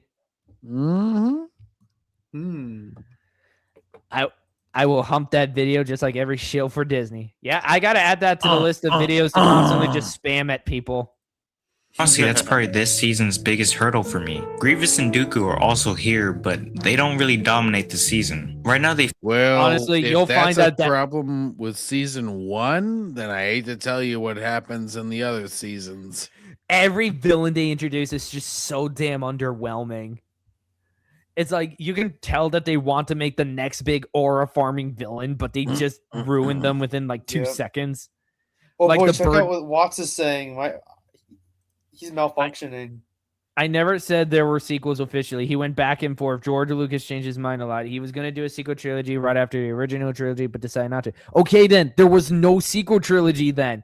He didn't plan on making one. That's what we're saying, you dumb idiot. Yep. Fix your AI. You are agreeing with us. Thank you. Don't argue with fools. You might get infected like I did. It could be bad. Hey, dude, some people have a knack for it, some don't. feel more like looming ideas than active threats. Dooku mostly exists in the background, giving orders, pulling strings, and moving pieces, but rarely stepping into conflict himself. Okay, but that was the point. He was the leader of the Confederacy. He could what? You wanted him to charge out into battle and risk getting himself killed? Like, what is this criticism? I know he's supposed to be important, but I just haven't seen it yet. And Grievous just honestly hasn't impressed me at all. He constantly Oh, he's the most butchered of them all. Thank But- God. At least this guy has some standards. yeah, if you look at Grievous in the micro series, it's a whole different ball game. He's like, Grievous hasn't impressed me at all because it's efficiency. We don't need 20 million hours of content to build up a villain. You know, shows up, loses. You were continuing? well, like Naruto, they have a guy introduce himself and he's like, I'm Madara Uchiha. And it turns out to not be true. But he builds up his villainy so much that it doesn't even matter. And whenever he is revealed to not be that villain, he is still substantial enough as his own villain in order to carry the rest of the series. And it's just like, why can't you make your own villain? Why do you have to always do Plagueis or Grievous or whoever? It's just like, I hate how Dooku and Grievous are treated in TCG. You'll find that happens a lot. And then Dooku goes and fights Anakin for like 4 times, ruining the Revenge of the Sith scene. Same with Obi-Wan versus Grievous. my powers have doubled since last week count. Really, boy? We last fought 3 hours ago. And then disappears, which is strange considering how terrifying I thought he was going to be. The one real exception for me was the episode where Dooku gets locked up with Anakin and Obi-Wan. That episode was genuinely fun. That It's all about fun. Fun. also gave him more I think I just liked Anakin and Obi-Wan talking to him outside of a fight. personality than anything I've seen him in, to be honest. But so far, they haven't earned that threat level He for doesn't me. There we even go. show There- that much. He's basically just like, oh, let's escape together. Like, it's not that much. Didn't Dooku get one-shotted by Anakin in that Yoda arc? I don't know. Wouldn't surprise me, though. And I'm really hoping the series lets them grow into it. Trust me, that's never going to happen. Nope. Ironically, the enemies I enjoyed the most weren't even the Sith. They were the battle droids. They're dumb, they're self-aware, and they're genuinely funny. And they are completely ruined compared to how battle droids are actually supposed to act. Because just like with the clones, you gave the droids way too much personality. George Lucas almost ended up doing a prequel trilogy back in 2004 before episode 3 came out. That makes no sense, Watts. What? How can you do one when he was developing another trilogy? He was developing episode 3, so he wouldn't have. So I get what he's saying. Like George, if he was going to make another trilogy, it would have been right after like 2006, maybe. But as soon as that fell through, he was just like, all right, I'm not gonna make another film trilogy. So let's just like slow it the fuck down. Let's make a TV series, maybe. I want to become a big Star Wars fan, so what watch order should I do? It's literally self-explanatory. Episodes 1, 2, 3, 4, 5, 6. That's it. Also, another plot hole in Darth Watt's comment here. If he's talking about the archives book and the whole Talon thing, Darth Talon was not a character until 2006. She was created after Revenge of the Sith came out. So how can that thing be from 2004, Watts, when she was created after that? Ooh. Grievous is supposed to be a great general, and he loses in every episode of TCW.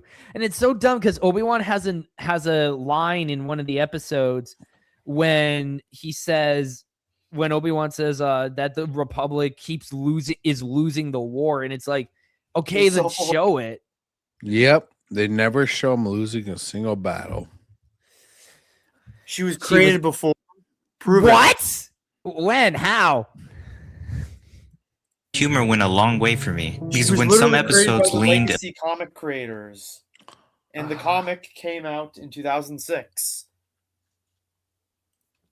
a little too episodic, the droids kept things watchable. They honestly gave the season way more personality. So by the end of season 1, I wasn't blown away, but I was interested. I cared about the characters, I kind of felt the weight of the war, and I could see the foundation being laid for something bigger. Yeah, the episodic something bigger, something worse. Also, oh dear God, he hates the episodic structure, even though, you know, Star Wars is basically the movies are episodic. Episode 4 through episode 6 with the OT, and then episode 1 through episode 3 with the PT. Even if you want to include the sequels, like they still had episode numbers. Who, for a kid who doesn't know the "I Am Your Father" tuition, they watched OT. No, what's malfunctioning? Good. Hang on. No, first Manny the Legend. No, you watch 1, 2, 3, 4, 5, 6. That's the intended viewing order. Numbers don't lie, man. Numbers don't lie. The character was created before the Legacy comics came out. Well, yeah, of course. When they develop comics, they have to create concepts for the characters, and she was developed before the comic. George Lucas said Talon was an idea that he pulled from the expanded universe, wasn't a character that he created. Yeah, she was created in 2006, you idiot. Like his robot brain is malfunctioning. The archives thing was regards to the sequels regarding TCW stuff in Maul, which he wrote said treatments for Disney. That's what the archive books are about. The 1 through 6 ruins the twist, which is super iconic. The twist is already basically well-known fact at this point. It's not a twist anymore. Yeah, I don't know if that ruins a twist. It's more just like, yeah, you have a baseline knowledge of the series. Yeah, it's been out for so long that like everyone knows it. Yeah, so it's like big whoop. structure holds it back for me, and this show clearly asks for patience. Oh, trust me, it tests your patience. Ahsoka will test your patience. If you're into a series and you're into the continuity, look, I can tell you this. Miss All Sunday ends up being a good guy. They did not reveal that in the live action.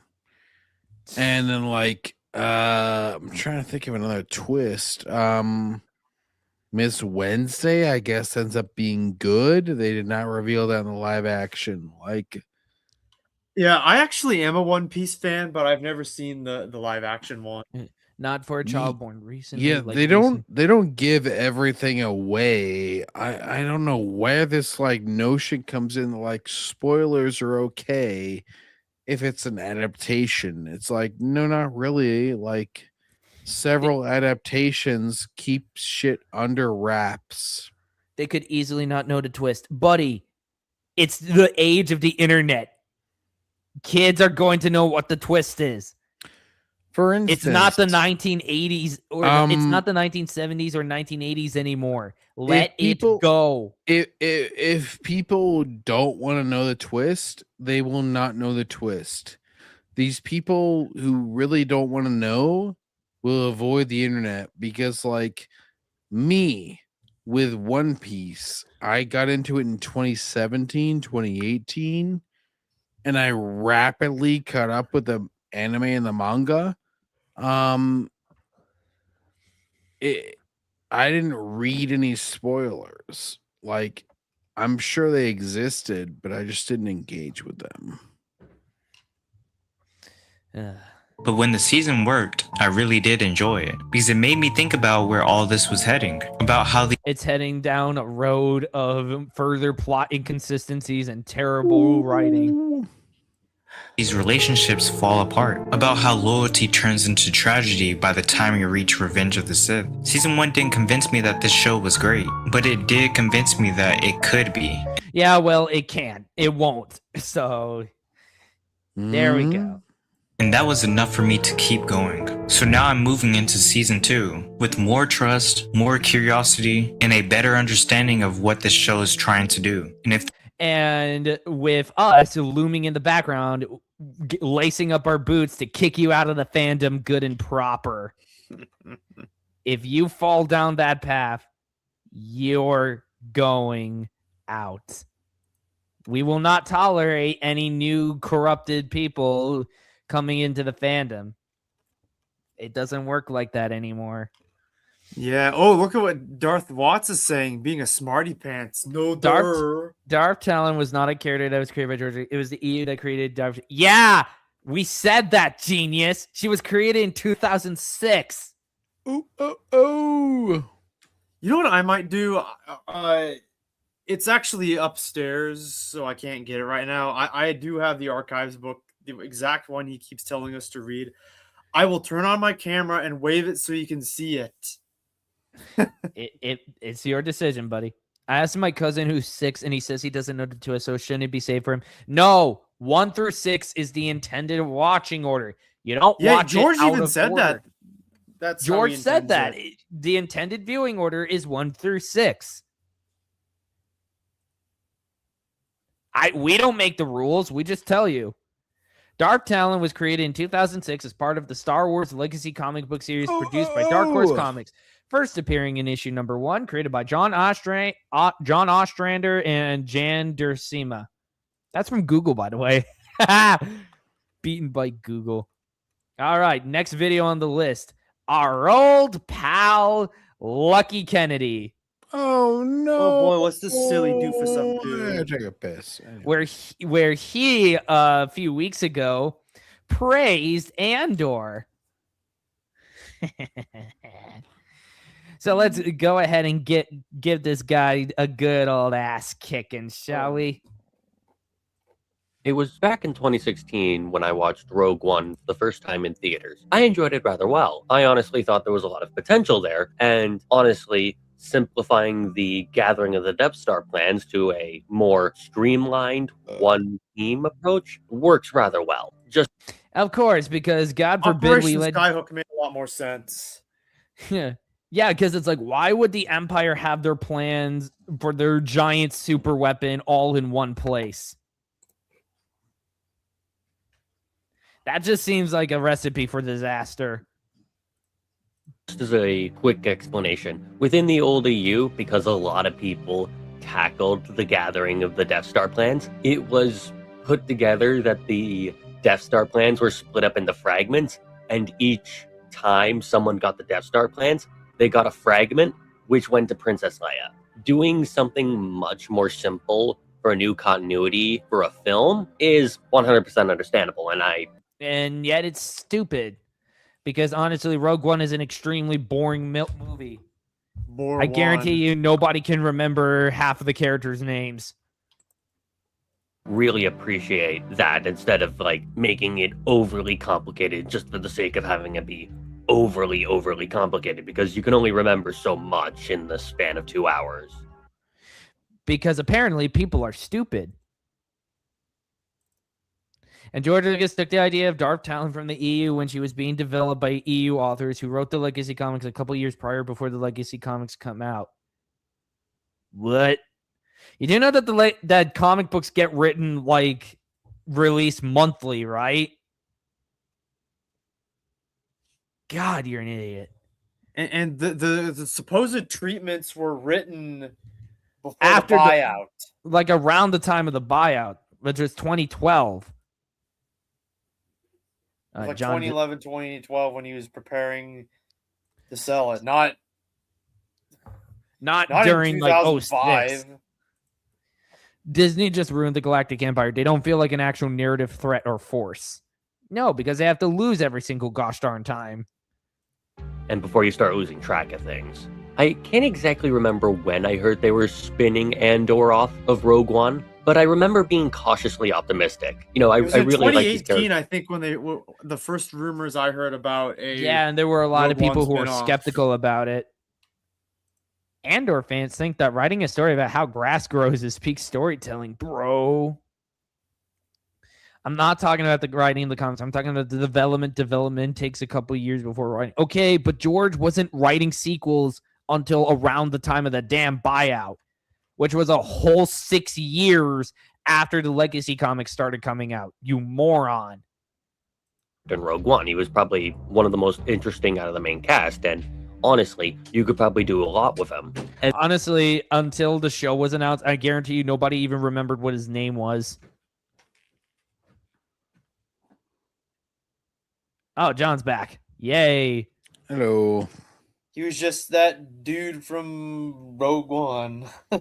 Oh my gosh, you're using a Dark Jack example. Oh my gosh.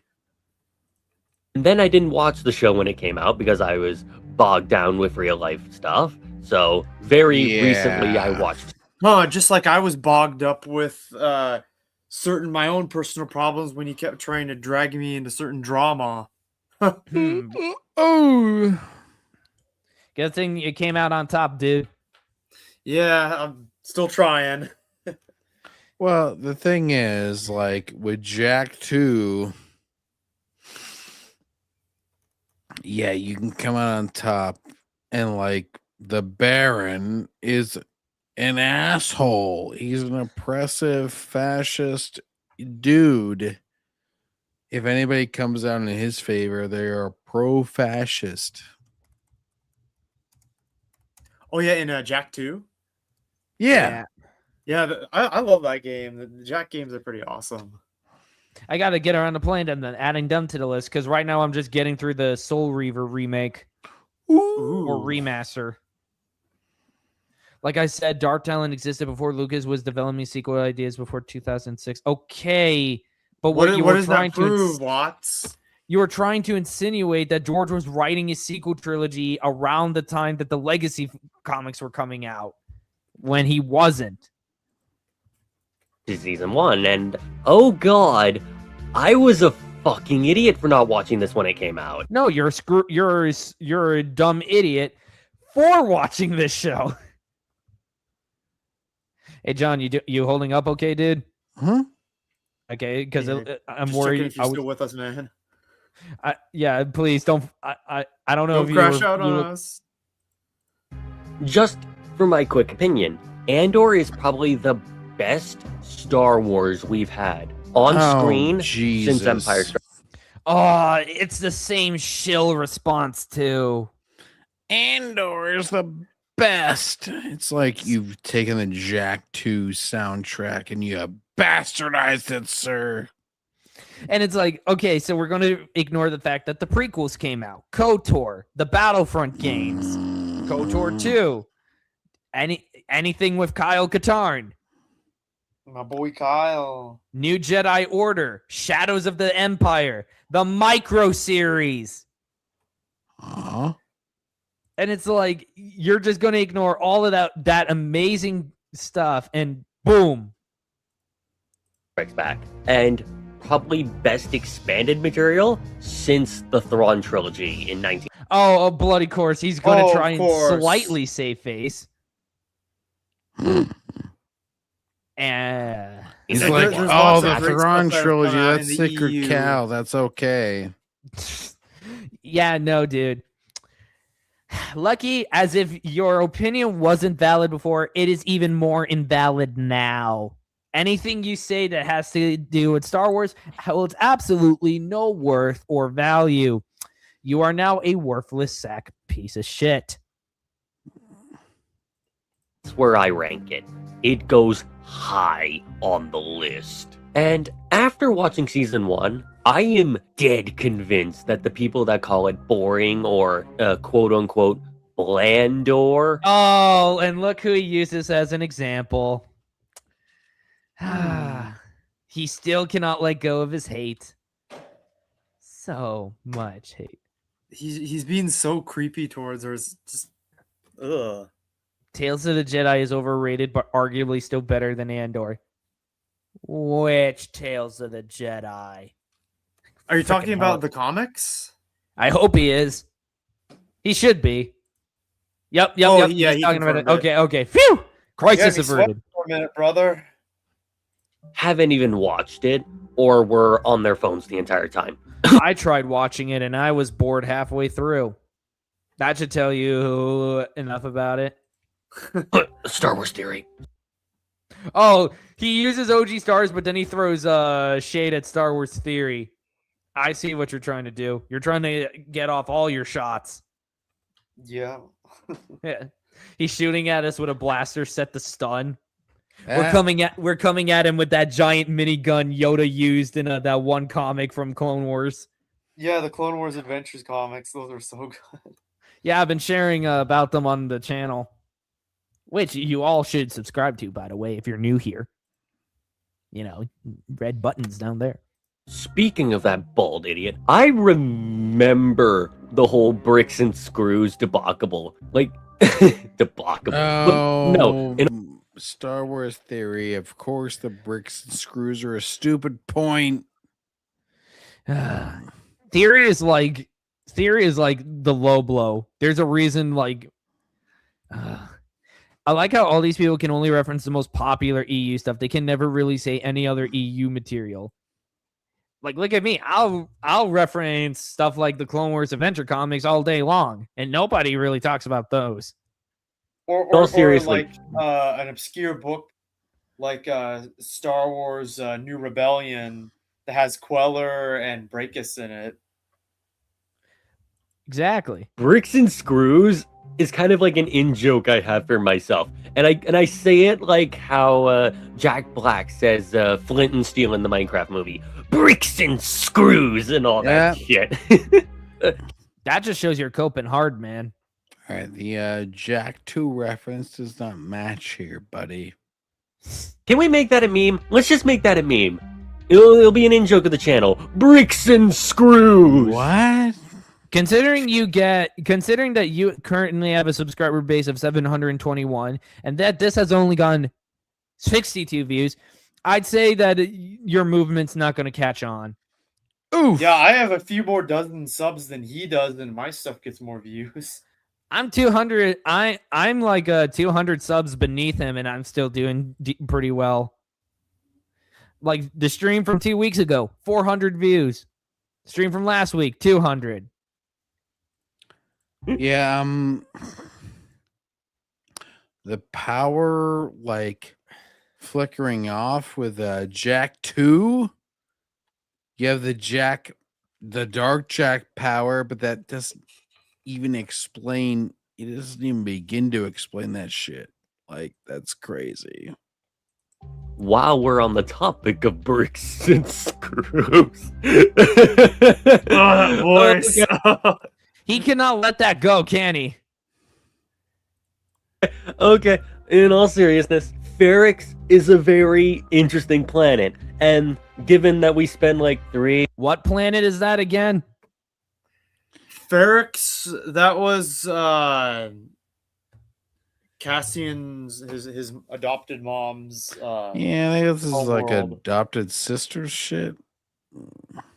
I cannot remember. You can tell, like if Andor is such a great show, we surely must have been able to remember the name of the, what planet that was, but apparently we can't.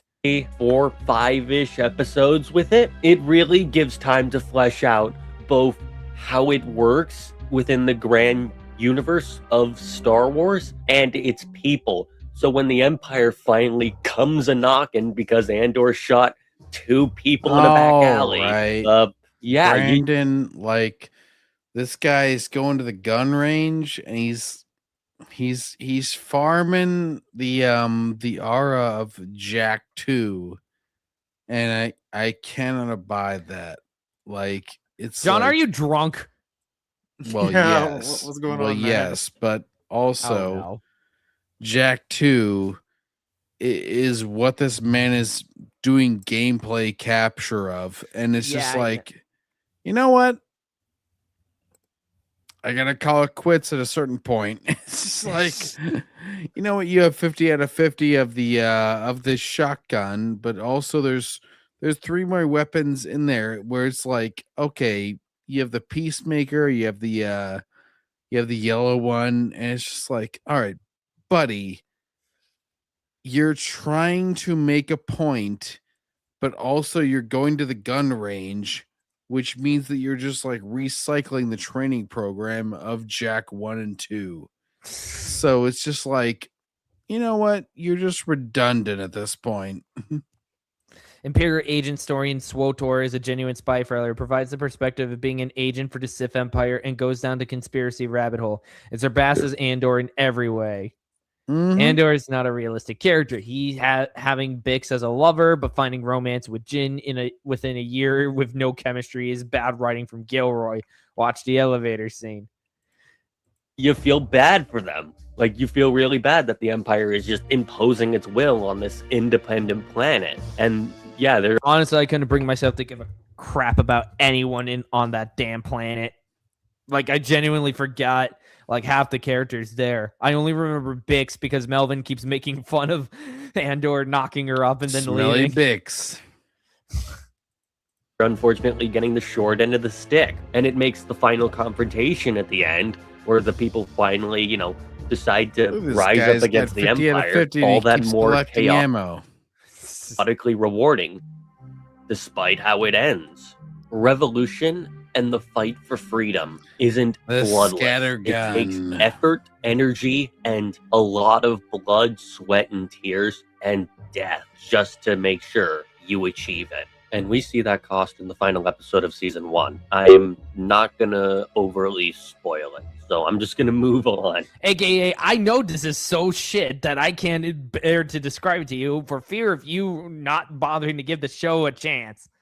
Because I'm desperate to grab as many people as possible and shove them into the Disney Matrix. Mm-hmm.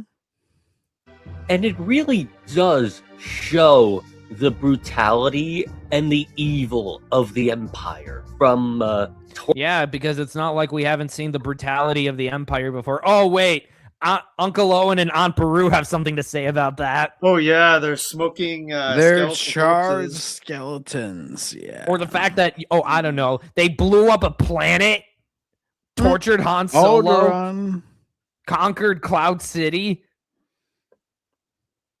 Like, the Empire has a lot of brutal moments. I don't know why you're acting like the Empire is suddenly brutal all of a sudden. Torturing civilians, falsely imprisoning people for up to 6 years for a crime they never committed, all because, you know, like, some rebels stole some money. Oh my gosh, that actually would explain why he's so retarded with his Force Unleashed criticism. Because he's experience the fake empire. That explains it. Like, it really does highlight how fucked up the The empire. funny thing is, he's like bringing up Jack criticisms, and it's just like, oh, Jack, he can melee and shoot the scatter gun in order to kill the Empire representatives in his continuity.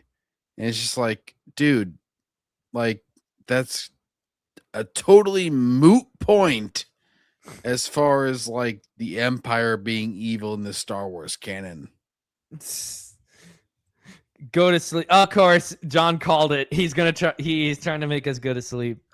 Yep. Oh my. I called it. He said he was out like 3 hours ago, and funnily enough, he knows that where he goes.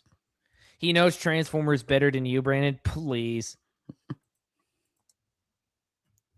Dude probably doesn't even have as extensive a collection as I do. Ooh. Areas and like every single way possible. Like the way the ISP, they plot against the rebellion, you know, like do all sorts of things to try and flush them out and wipe them out. It's like, and some of that shit is just downright diabolical. Like they capture a pilot, torture him, kill him, dump his fucking corpse back into his ship, and past 1 a.m. here, so I will have to check out at this point. So okay, John, Iron Inquisitor and I will take care of it from here. It is it's 1 a.m. for me here on the East Coast, and unfortunately I gotta work tomorrow. So oh, good no luck, problem, man. dude. we gotta check out. But yeah, this dude's an idiot, and he uses Jack 2 to his advantage, which I heavily resent. I wish I could stick around and roast him appropriately, but You're checked out. I figured you were starting to sound tired. yeah, we're starting to check out. It's yeah.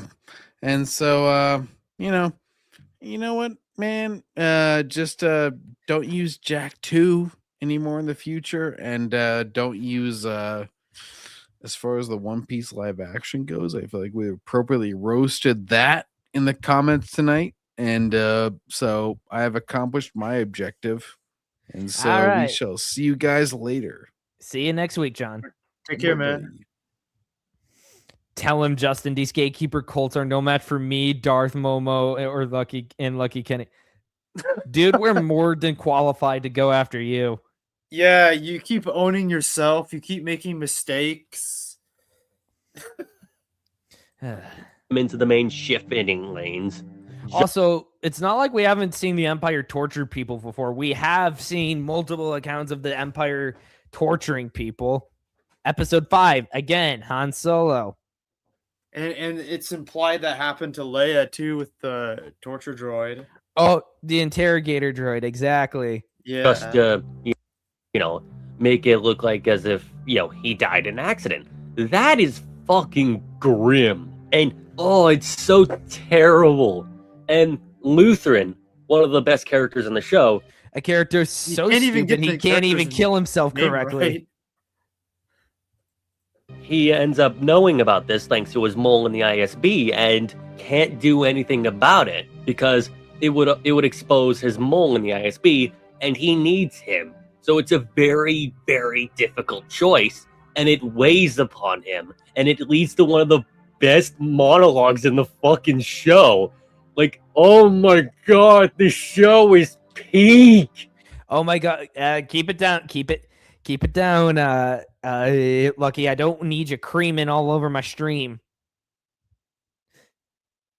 You are creepy as shit. Don't get creepy on me now, Lucky, or creepier than you usually are. Seriously. I'm so Like, dude seriously needs to go outside and touch some grass. You guys are getting owned. Oh, thanks for the projection. Nice to know we're owning you.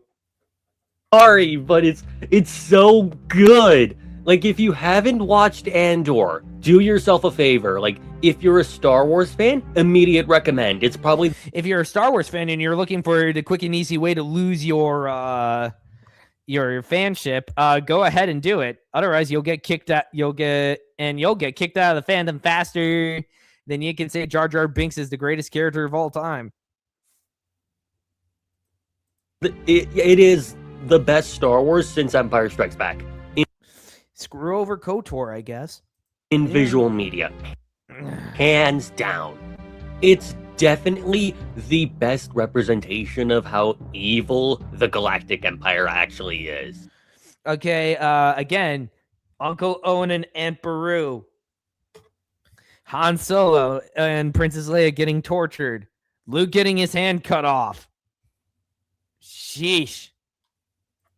And that alone sets it apart. It is genuinely amazing. And everything else is just so wonderfully done.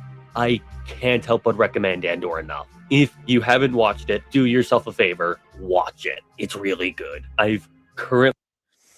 Yeah, that ship has sailed. That show is just a complete and total failure.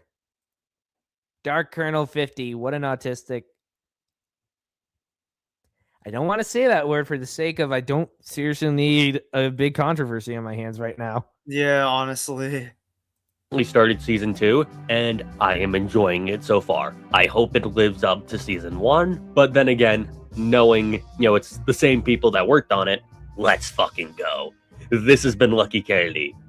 And we'll cover him liking Andor season 2 next week because I really want John to help me make fun of it with us. The more the merrier. So the only other thing I am aware of that happened this week was Starfleet Academy finally died. Like, that show's done and over with. However, there will be a second season next year. No! Well, but there probably will not be a third one. Yeah, but in the meantime, we've got some being triggered over it. If Andor is so great, then why was it a ratings flop and its 5-season plan was slapped down to no more than 2 seasons? I'll debate you. Oh, yeah. Dude, Darth Watts, I challenge you to a live debate on my channel. Name the time and place and I will be there. Okay, there you go. That is Watts. a challenge to you, Darth Watts. You will be live on my channel, just you and me, and we will debate the canonicity of the EU. If you back down, then you forfeit the argument. Unless you're chicken, Darth Watts. A little Back to the Future. All right, so I found this one triggered guy who didn't like the fact that people hate Starfleet Academy. I am going to be honest. I'm a little disappointed in Robert Meyer Burnett. Robert Meyer Burnett, seen oftentimes on the John Campea show, talking movies and whatnot. See that white-haired dude who, I'm not a chicken, you chickened out when Lucky Kennedy offered to debate you. It's not a debate when it's 7v1. Yeah, it's not really fair. Yeah. Oh, yeah, it is that one white dude who's on John Campea's show sometimes. Damn. Ooh. He did an appearance on a Critical Drinker podcast, which in and of itself, I hate the fact that I need to say this, does not make him racist or sexist or whatever. Oh, he's one of those dudes now. There we go. He's one of those. He's one of those. Oh, if you're this and this, you're racist. I see. But it does raise an eyebrow because it's like you can't be in this space and not know who he is and who the people he associates with oftenly are. People you disagree with. That's it. Now, I get that he's probably someone who's like, oh, if we're just talking, we're just talking. But that still raises an eyebrow for me, especially when at a certain point during their conversation, this happens. Well, what about the fact that you've got this Klingon character and in their wisdom, they're like, we're going to make a Klingon character who doesn't really want to be a Klingon. Well, that's such an easy, subverting. Yeah, you mean this guy. Yeah. He says that's not who the character is, but he doesn't bother to have any actual evidence for it. Ooh. I heard the fire alarm beep in the background. Who was that? Was that the video? Iron Inquisitor, are you still there, dude? Yeah, I'm still here. Because it could have been the because is your because my grandma set the alarm at one point for, and it does a countdown because oh, okay, that you know, must me have and been it. grandma, or yeah, grandma has this alarm system in the house and for the sheds around the farm property in case someone tries to break in. Like there's sensors that'll go off if someone gets in there. Okay. So it might have been Oh, that at yes, one point. that I don't guy. know. And Now, my question. the Klingon's wearing a skirt. That's gay. Oh yeah, when I was you know, trying to get through the show, I it took me a while for me to notice that. Seeing that. Of course, you take the one character that's a Klingon from a race of masculine warriors and you make him gay. The Orville Is did the whole gay Klingon thing much better there. And much funnier. Mm-hmm. Obviously, did he not know what Drinker was trying to do by bringing that picture up, or did he not care? Now, for the All Drinker was trying to do was show an example of what he was talking about. Jeez. uninitiated and those who were just unaware of how these people operate, the reason why in a conversation about this character, Jaden from Starfleet Academy, Critical Drinker decides to unprompted Gaiden. Eh?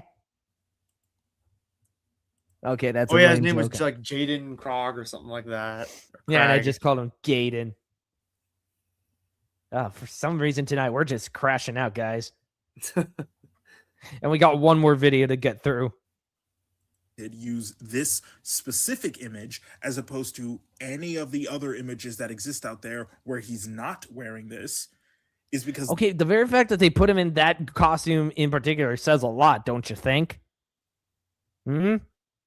Yeah, it's the pretty thing weird. that Critical Drinker hates about the character is that he might be queer and is a man Or he is queer. Just saying. Because we don't want this in our Star Trek. wearing a skirt. They'll tell you that their dislike of the show has absolutely nothing to do with the race, gender, or sexual orientation of any of the characters in the show. That it's actually about bad writing or how it dishonors the legacy of a franchise so many people hold dear. And those are just believable enough criticisms where you'd probably miss the fact that in most conversations about why this show is bad, they exclusively talk about the fact that this character is gay and that there's so many gay characters. Hell, Nerdrotic even calls this character Gay Den because Shoot. I am an uncreative hack because someone else came up with the joke first. Damn Yeah, it. I'm not surprised that someone would do something like that.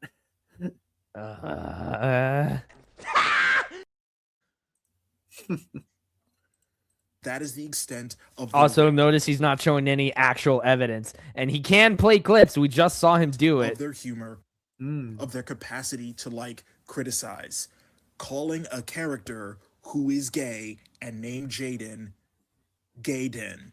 And wouldn't it, and the way he's coded, I understand that. So his identity, well, wouldn't it have been more interesting if you had a Klingon professor who was trying to explain how the concept of honor can be applied to all aspects of life? A specific episode that features Jaden prominently is an episode where one student wants to help Jaden in a debate, but Jaden says, no, I don't want help. That's not my people's way. And the other student doesn't understand that. At the same time, Starfleet wants to help the Klingons, who are refugees now because of stuff that happened.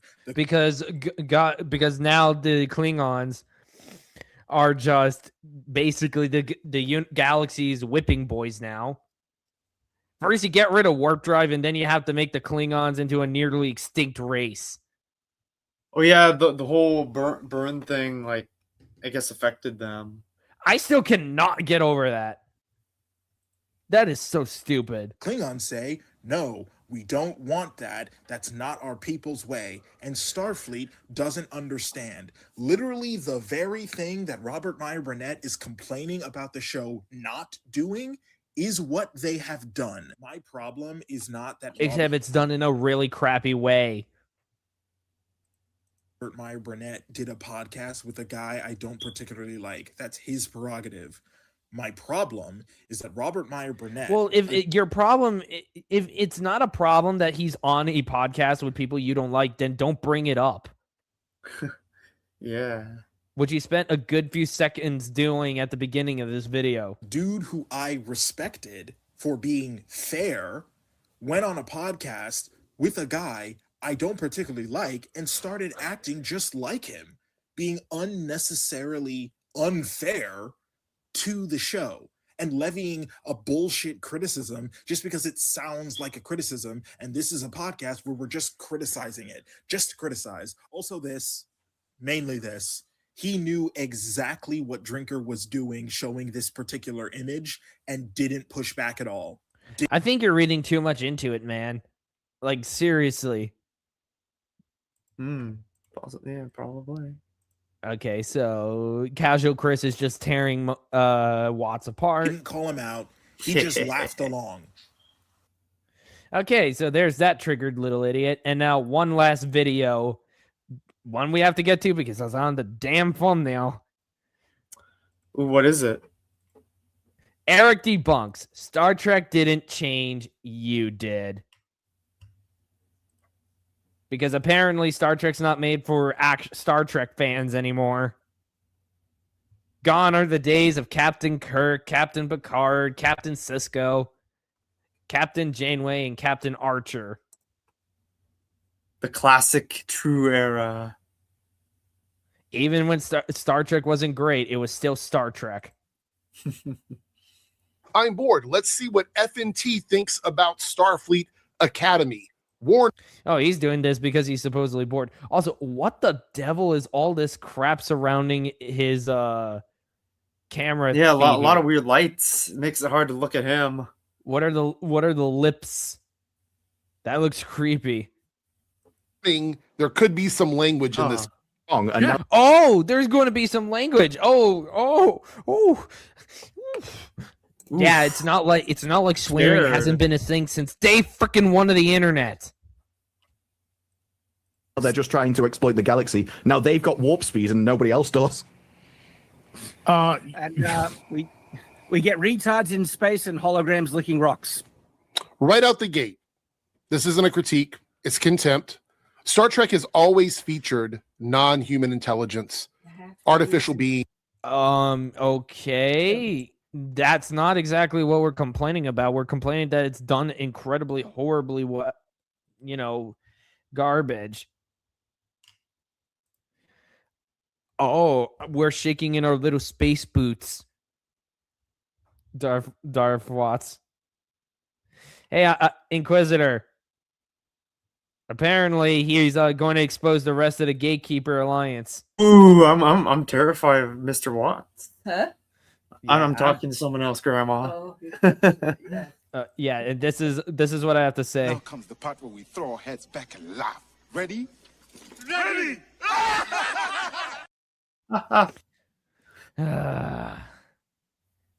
He is such a moron. Aliens. If weird behavior equals stupidity, then Data, Spock, 7 of 9, Odo, the Doctor, they all fail this test too. This framing. Again, it's a context. Context means, context matters. It's always a case-by-case basis. Strange. I don't recall Kirk and Sisko being utterly gay and stupid. Has it ever occurred to him that the show is bad and more people found a live stream of Spock toy far more entertaining? Yeah, apparently it did better than the actual debut. Yeah. Nerdrotic win right there. Only works if you ignore the franchise entirely. And the R slur is gross. Oh my god. The virtue signaling of this guy. Dude, let it go. If someone says the R word, you shouldn't instantly be going like he's such a spineless little twit. Oof. Please stop using it. Great. No, don't try and police us. Great. Yeah, and if we have a smart show, like you say, it never tried to be too lofty, but this is just historically false. Star Trek has always been lofty. It always has. Courtroom scenes about civil rights, episodes about civil rights, stories about fascism. Okay, yeah, but it was never really the writing was at its best back then. Yeah, and it was never like heavy-handed on one side of politics or the other. Did he really imply Data and Spock as being dumb? Ooh, chief science first officer and chief science and head of the science department of the USS Enterprise and a literal freaking android. He doesn't like the word retard because he knows it applies to him. I personally Racism, rarely use the imperialism. word myself. I only use it unless, like, I am about to lose my marbles and get really pissed off. Yeah, I use it every now and again whenever I deem it fit. Personhood. They have done episodes about what it means to be a person. So saying it wasn't lofty is something people say when they grew up with Star Trek, didn't understand the messaging, didn't notice it, and it went over their head. Yeah, Completely- but Star Trek never, talked down to an audience. Illiterate to what they were watching, or they know better, but they have a narrative to spin, and so here we are. just trying to make you use your gray matter, then how can we have 5 people say that they're LGBTQ plus IA2 plus limited by the power of 6 in one episode? Okay, so no naming of characters, no quotes, no scenes. You're just because he's introducing the matter, you moron. You didn't even get him a chance to finish and you already started going in on him. Come on, man. Serious. Doing outrage math to inflate the number. Outrage math. It's a joke considering that at one point it was considered that the LGBTQ thing was going to have furries in it. Or compress the time. What? Like when the Orville came out, like I'm going through like all these comment sections and I barely hear or see anyone complain about Bortus and Clyden. Like all they do is just write them like a normal couple, just doing normal couple things. They don't scream, "Hey, by the way, I am gay" every minute. They literally just go about their day acting like a normal couple. I bet this guy would hate Deep Space Nine episodes Duet and In the Pale Moonlight. I have still got to get to Deep Space Nine. Remove DS9 contact. is so good. It in the Next Generation. To make it seem like it's a crazy thing. That's what you're doing. You're trying to spin the wheel on this one. Star Trek has always, in one way or another, had multiple queer characters. The only difference is now they're not coded. Or Like who? Jadzia Dax, I guess you could say that she was pansexual. You'll know what I see when you get to the show. Or deniable, but they or never make a big deal hidden, about or in it. the So it's like closet, or any of those things. Visibility isn't the same thing as social propaganda. Which was yesterday. It's forced. It's everything in this show is forced. Exactly. And when things are forced and thrust down your throat, you don't respond by going, "That's great." You respond by pushing them away. So, force down your throat, forcing. This phrase is doing all the work. It's doing all the heavy lifting. And with as heavy lifting is a thing, right? Straight characters are never forced when they Was that a dig at his weight? I feel like that was a dig at his weight. It might have been. Spouses or relationships. The standard here is that queer people must be invisible or optional. I mean, it is an option for you to become gay or lesbian. That's not something that's decided at birth. That's something you consciously make a decision about. And on top of that, it's like, again, if people don't have a problem with, I mean, me, it's a religious matter, and I personally disagree with it. But it's like, if you have a well-written gay character, nobody really gives a crap because they're well-written, and it's not just about their sexuality. And that's not a storytelling critique. It's a comfort demand. That's what it is. You don't want the gay people to be visible, but you're totally okay with straight people existing. No, we want gay people to be written well. That's what they say. All right, see you, Wolfscar. With casual relationships in front of each other. No complaints about that, but the queer people, that's a problem. That's the natural reaction of having something forced down you, is to push away. So when you have all this constant messaging, oh, you must accept. No, when you tell me I must do something, or I have to do something, or it's the right thing to do something, then the natural reflex is to go fuck off. So Star Trek has always told viewers what the future should be. So no, it presented an idealistic vision. Yeah, it was a utopia. But it never forced it to be like that. Like, it's like, here is the option and it's yours to choose to pursue. That's literally what they're saying. Star Trek was never about trying to shove that down your throat. Yes, blame the audience for exercising their right to not support a show because it's bad. Was this guy shilling for the Acolyte as well? Chances are he probably was. Yeah, it wouldn't surprise me. We're looking at a cooperative future, pluralistic, post-prejudice future. That's what, I mean, I think these guys would agree that that's what Star Trek shows, or at least showed in the past, in their opinion. Yeah, that's what it showed all the way up to now. Because nowadays, all of a sudden, apparently replicator technology just doesn't exist anymore and we have poverty. Or screw it, let's just get rid of warp drive. Seriously. But now to them, it feels like an attack. It feels like this is being forced upon them. Because it is. Every single franchise has been trying to do this, where they create a character to be gay for the sake of being gay. And that's all they have. And they claim, like, we did diversity first, when it's just like, it's when it has been in the past.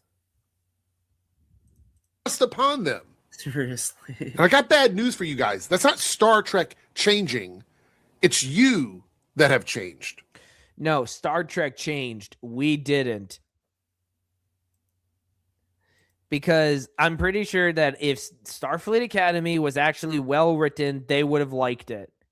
If every single show written by New Trek was actually done well, that respected the vision of Gene Roddenberry and the design philosophies of the past, you know, Star Trek wouldn't be seen as completely deader than Star Wars. Lucky Kennedy will revenge, you'll see. Oh my gosh. Lucky I'm Kennedy so will afraid. Yeah, right. Star Trek is the same. Something in you has changed. And that's Star Trek is the same. Weird. I don't remember Star Trek being unwatchable shit. Like, at all. It's not Star Trek's fault. No, it's the fault of Alex Kurtzman and all the people he hires. Alex. So instead of actually getting people on board, instead of actually creating characters which are endearing that maybe you can just gravitate towards regardless of their way of life, you can't, because you got one guy going, "Hey, I'm bi," okay. Then you get two teachers in front of a pupil, in front of a student, going, "We're fucking, hey, we're lesbians." Yeah. Which is the most. So no one would blink an eye if a straight teacher referenced a spouse. We wouldn't have these kinds of. Okay, yeah. If it was like a throwaway sentence about, "Oh, my wife's waiting at home" or something, it's like, okay, nobody bats an eye. The same could have easily been done for these two lesbian teachers, but no, they have to make it, "Oh, we're so lesbian." You see where the difference is? Yeah, even Discovery did that, where it's kind of like they were talking about Stamets, like the Mirror Universe Emperor chick was talking about, like, "Oh, in my universe, he was pansexual," and it's kind of cringy. Rage, videos with this. They wouldn't have clips of people screaming, "Oh my God, she talked about her husband in front of her students. Oh my God, they were together in the lunchroom having lunch with each other." Nobody would say that. But you think this is a problem. You think they're the ones that are making it inappropriate. Acknowledging a relationship is not graphically describing their sexual relationship. Well, if you put an emphasis on what that person's pronouns are, see where I'm going with that? Yeah, the Acolyte did that, where they were talking about the pronouns of the beaver. Freaking space beaver. So you have to understand that there's a difference there. Military academy, at a military academy, and that's right. Like, because I got to stop you there. Starfleet is not like a modern military academy. It never has been. Yeah. I mean, they literally have warships, and they're trained for combat. I mean, they don't go out actively seeking war, but they're ready to defend the Federation if need be. In case those situations do happen, even if exploration, science, and diplomacy is the main mission. That's the main mission, but they're still trained like a military. I don't know why he's even saying this. This is quite possibly one of the dumbest things that Ryan Kennels ever said. Starfleet is a science and exploration organization with a defensive arm. Offensive. They are not afraid of throwing down with the enemy when it absolutely needs to. Yeah, it's making me think of when Janeway talked to I think it was the Kazon. She's just like, "I'm gonna defend my crew," and she was so serious and badass. The old days of actual captains. We miss them so. Even someone like Janeway, who technically, if you count all the bodies and compare them to how much her ship actually is supposed to have, yeah, there's no way the Voyager would have gone home. Even real military academies don't pretend that relationships, whether queer or otherwise, in the faculty don't exist. Yeah, but they never let it compromise the function of a military operation.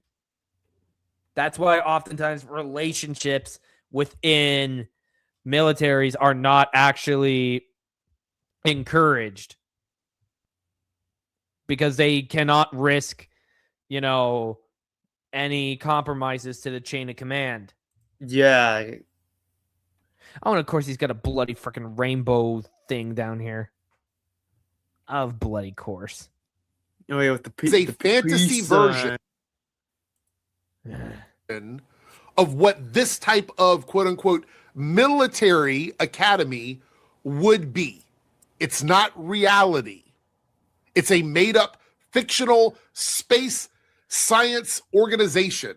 That has its roots in being militaristic, because the original Star Trek was written by veterans of World War II. Yeah, and even some of the actors were in the military too. James Doohan lost a finger on D-Day. Yes, Ryan was in the Navy. In the Navy. I think Ryan understands how a military vessel operates better than this bootlicker. Organization. Matter of fact, they even make it very clear in the show that there is a Starfleet Academy and a military school. They make it very clear. Why wouldn't it be one and the same? Because you have to be trained in order to defend yourself out there in a galaxy full of stuff that we have yet to even still discover. That these things are not the same. In canon, in the show. And anybody that has watched Star Trek would know that those things are not necessarily the same. Let's continue. This is what it's supposed to be. It's supposed to be some sort of military academy. And the idea that those two teachers, one, just the image of them having sex is enough to induce vomiting. So this is just open disgust. It's okay, yeah. Because not everybody rolls that way. Or as Bender says, Bender don't bend that way. Futurama. Homophobia. I don't really have an argument here. You're just being like this emotional revulsion being treated as evidence of something wrong happening here in the scene in the episode. He's literally just giving an opinion, mate. Calm down. And it's just you being the asshole. He's never pretended like he's not an asshole. And honestly, it's part of the reason we love Ryan. We're all assholes. It's asking you to imagine them having sex. That wasn't even the conversation that was had. Matter of fact, the conversation was a very fun, lighthearted conversation about what they're going to have for dinner or what restaurant they're going to go to. I don't know how you connected the dots yourself that this leads to let me think about them having sex. Well, see, given how these kind of people operate, it is and given how very obsessed with sexual organs a lot of these people are, it's like it's not exactly out of the realm of possibility that connect the dots all the way down to the bedroom, right? Man, I don't know. Just you, Brandon. Don't include us, dude. I never include you. You're literally a worthless, cowardly, spineless worm. I mean, is that just the way you think of every character in a show, or is it just the queer characters? Are those the only ones where you're like, I wonder what it would look like if they're having sex? And if that's the case, I'm not making an accusation, but you can connect the dots. But you're insinuating an accusation. That's just as bad. They would be discussing their romantic involvement. They would be doing all this stuff in front of a student is wild. And then combine that with wild does not equal unbelievable, right? These are characters. Why would you discuss your plans in front of a student, though? It is better to be an asshole than a douchebag. Assholes have at least one redeeming quality. Douchebags have none. What is that one? And the reading voice was good too. Yeah, it reminded me of a Shakespeare quote, so I tried to do my best. Shakespeare. Oh. And what is that one redeeming quality, I wonder? There's any fictional TV show that do things that regular people would not do. So, okay, yes, but with the suspense of disbelief, there are certain things that you should have that make rational sense. Why the fudge would two teachers be discussing dinner plans in front of a student? This sort of like pedantic dissection of these scenes and injecting your own revulsion into things that did not occur on screen, it's pretty crazy. That's actually wild, to be honest. Hunter in the entire way that she's playing this character, which is as insufferable as you could possibly imagine. The whole time. So now they have an issue with Holly Hunter. This is that they have an issue with her acting, not her.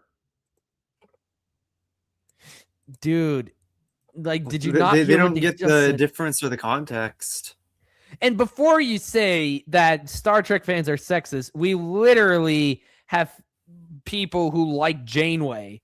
There are several great female characters in Star Trek. Deanna Who's- Troi, Uhura, Janice Rand. Jadzia Dax, Kira Nerys, It's like Paul. it's like with Star Wars. It's literally impossible to call us sexist because we're not. Now when we have so many great female characters that are actively beloved by the fandom. Yeah, we want them to be badass. And sexy. Don't forget that. Oh, that's yes, that too. But that kind of goes without saying. Except now it kind of has to go with saying because these people don't get it. Resentment. It's not a critique. Be very clear here. It's not a critique of the show. Star Trek has always had unconventional leaders. We'll say leaders of the show. They're just the leaders of the show. But we look at somebody like Picard or Janeway. Voyager was. What? You're not going to mention Kirk? I'm offended. Bruh, the OG. The best of the best. It's like Kirk was unconventional, but he got results, and he never, ever acted weird, except for the moments whenever he was possessed, or he wasn't in his body, or he was going insane. Yeah, compromised, basically, by an outside source. My favorite Star Trek show. And Janeway did a lot of unconventional things throughout her time on the ship. But then again, it was like they were in an unconventional situation. They got blasted halfway across the galaxy into the Delta Quadrant and had to make their way back. And even then, they kept up the chain of command and protocol. Despite how difficult it was, do we sacrifice our principles or not? You know, butting heads with what she wanted to do and what she had to do according to Starfleet. Cisco, another very unconventional leader. Archer. Should we even get into Archer? Archer was literally the first. Yeah, he was a pioneer, the first to go beyond just a few dozen light years around. So he was helping write the book. So it's like he had, slack for being an unconventional captain. He was making it up as he went along, basically. Leaders that are competent. 60-something-year-old granny is not competent. Time travel and all that shit. Disliking a character's vibe is not proof of bad writing. She doesn't even act like a damn captain. I remember the scene where she was screaming like "out, out" at the academy students. That was funny and weird.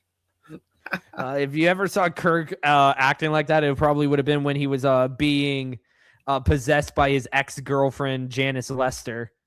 Ooh, yeah. Keep the Cisco's name out of your mouth. He sacrificed everything to save the Alpha Quadrant. Cisco's my boy. I'm a Kirk man myself. It does not equal bad writing. Like the head of. Oh my god! When have you ever seen anyone in a military chain of command barefoot on the deck of their ship?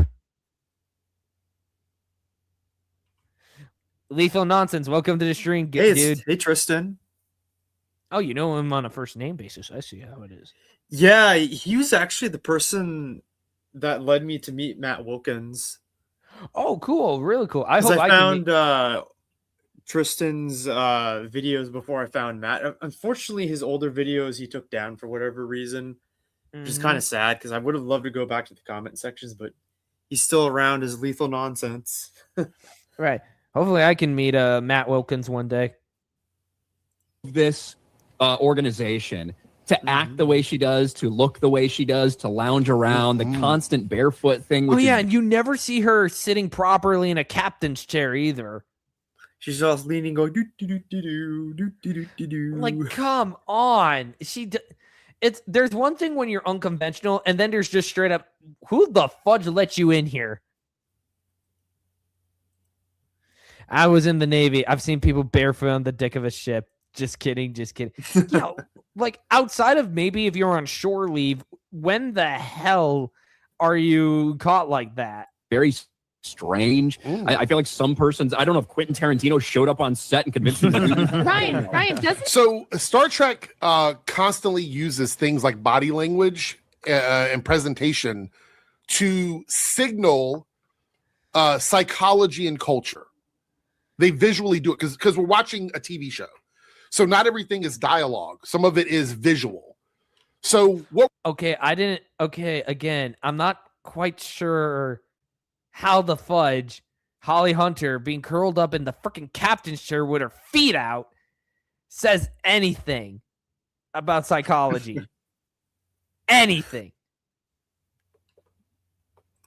What we're seeing what could be perceived to some people as a character flaw, something that makes this character less than perfect, which is what you guys would complain about. If she did everything right, you would complain that she did everything right. But here she has these like character flaws or quirks that she has that make it a problem for you. Now, because Starfleet's a military academy, that's why she's responsible for training the next generation of officers, captains, engineers, doctors, science officers.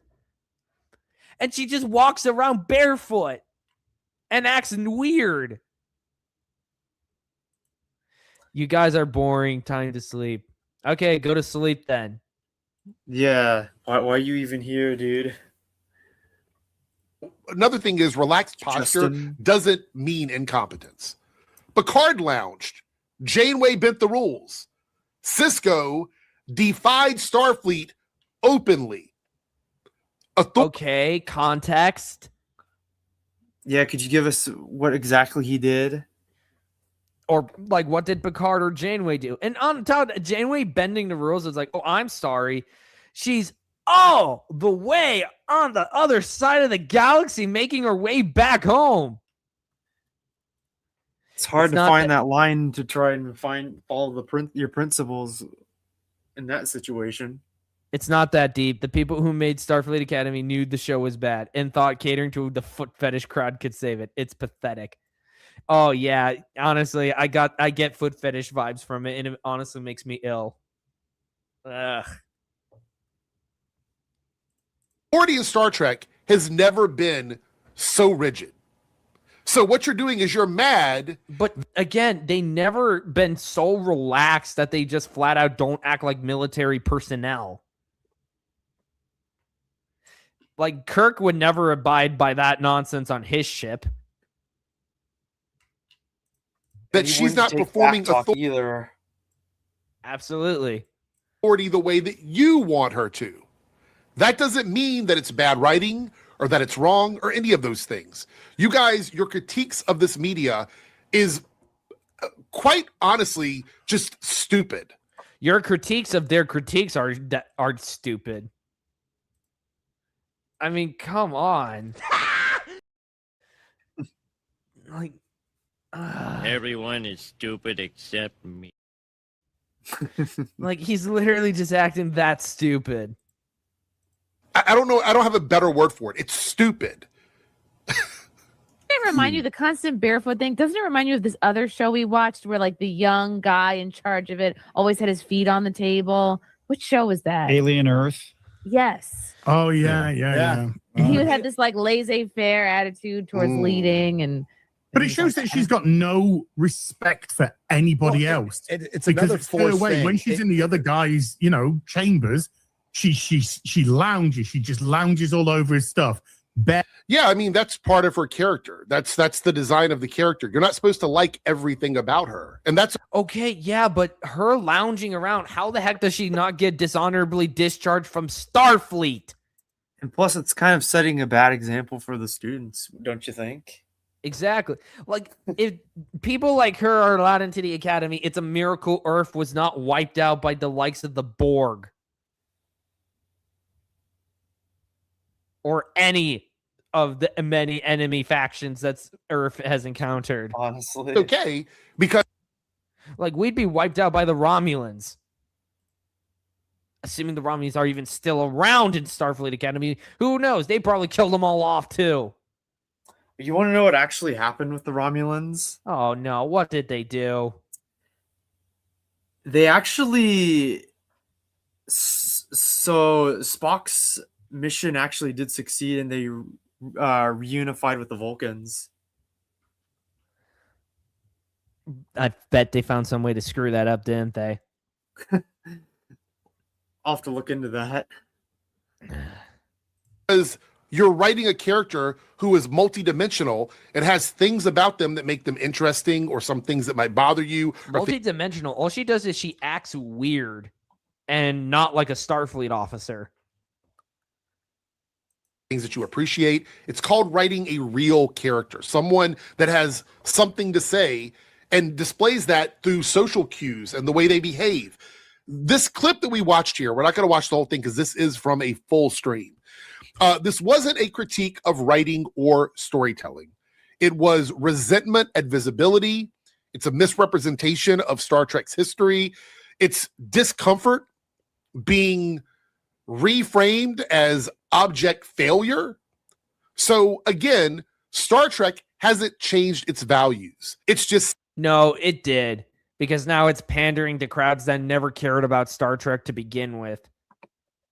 Because it's like Star Trek was never this blatantly, openly political.